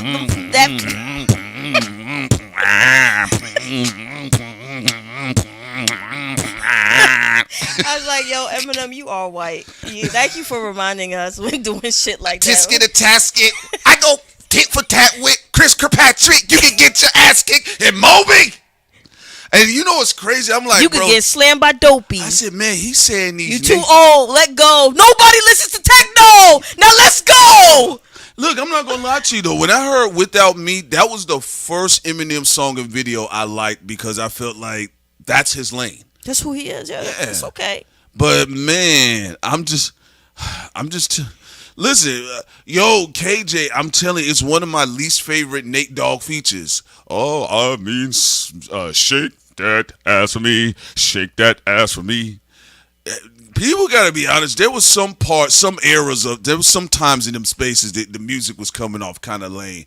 But yeah, no, the smack that I'm going to agree with saying, I think it is one of Eminem's worst songs. I do think it. I did. Yeah, it's up there with the. Cause that's number one to me. It's up there with that revival. That black boy, I don't like the sound of you, black boy. Would you rather listen to Revival?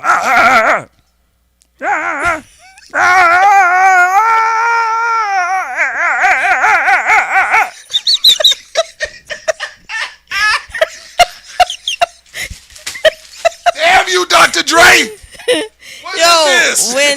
When Eminem was having sex with groupies, did he do that? Like, you know, when he was with Mariah Carey, like, bro, what the fuck is that? I said there ain't no way. There's no nigga rapper that could get away with that.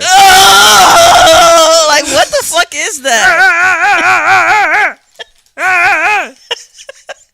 Every time that song came on the radio, as soon as I hear, I would just turn. Oh, Lord have mercy. God damn it. And then I had to cook niggas. They were like, yo, M is the greatest MC ever. I said, Petty Gift says South Park music. That's a good one. But, so would you rather listen to that track or a track from Revival? Since now on the clock. The only thing that Revival had, that track that was good, is the one he had with 2 Chainz. So I'm taking you probably deal with Revival, right? That one song, yeah. Which one? Was that from Curtain Call? Ain't Curtain Call one of the best-selling rap albums, too? That's crazy. Yeah. I'm not going to lie to you. Now, when I heard, I said, I'm going to go listen to You Owe Me Ice. I'm not...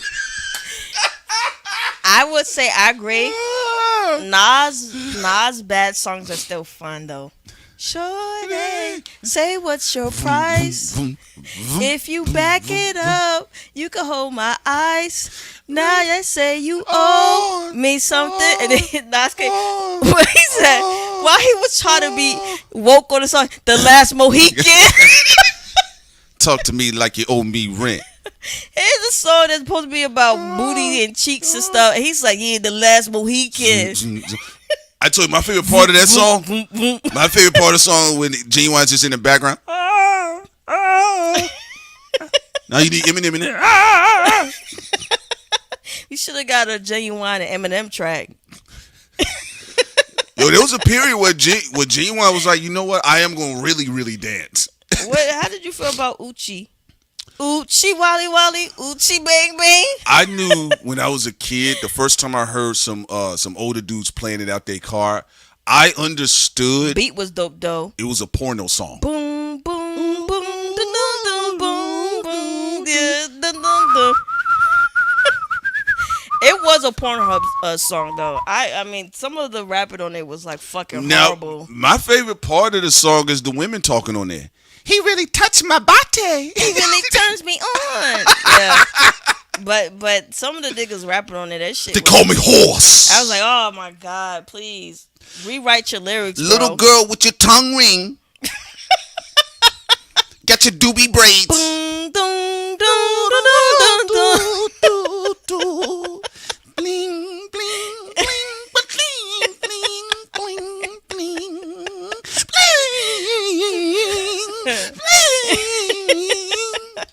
All right, guys. On that note, we're out. We love y'all. Peace. Y'all take care. We out. Play those 2 songs.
88.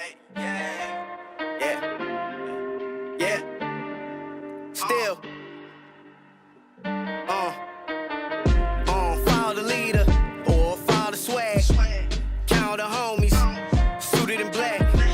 Show us the aim, long as we're facts.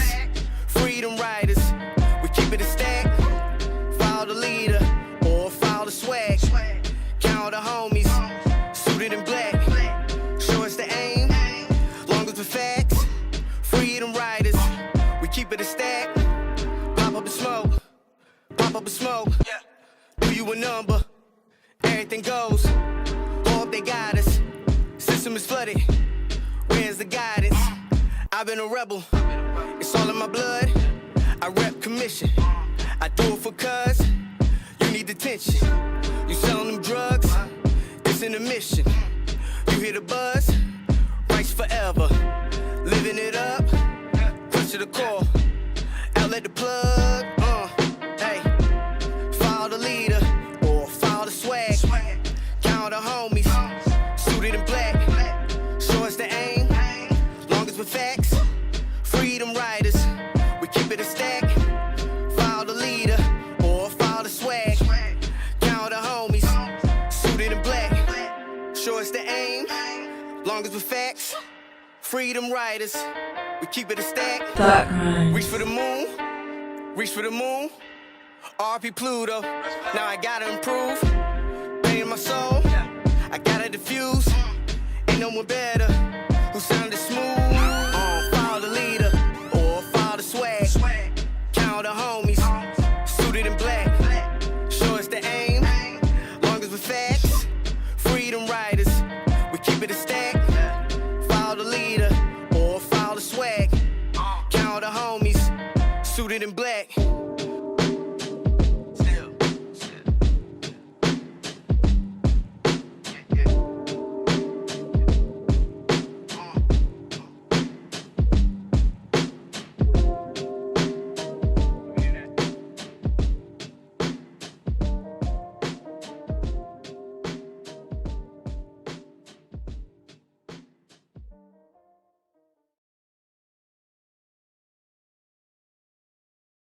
That rhymes.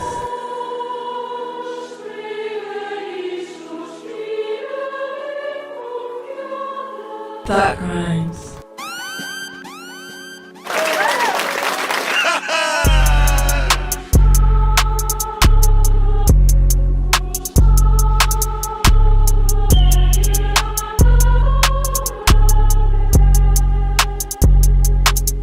That rhymes.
Batman.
Batman.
Batman.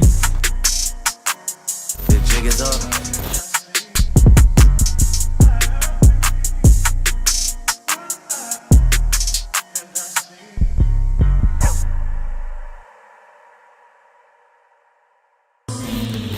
We are all the same.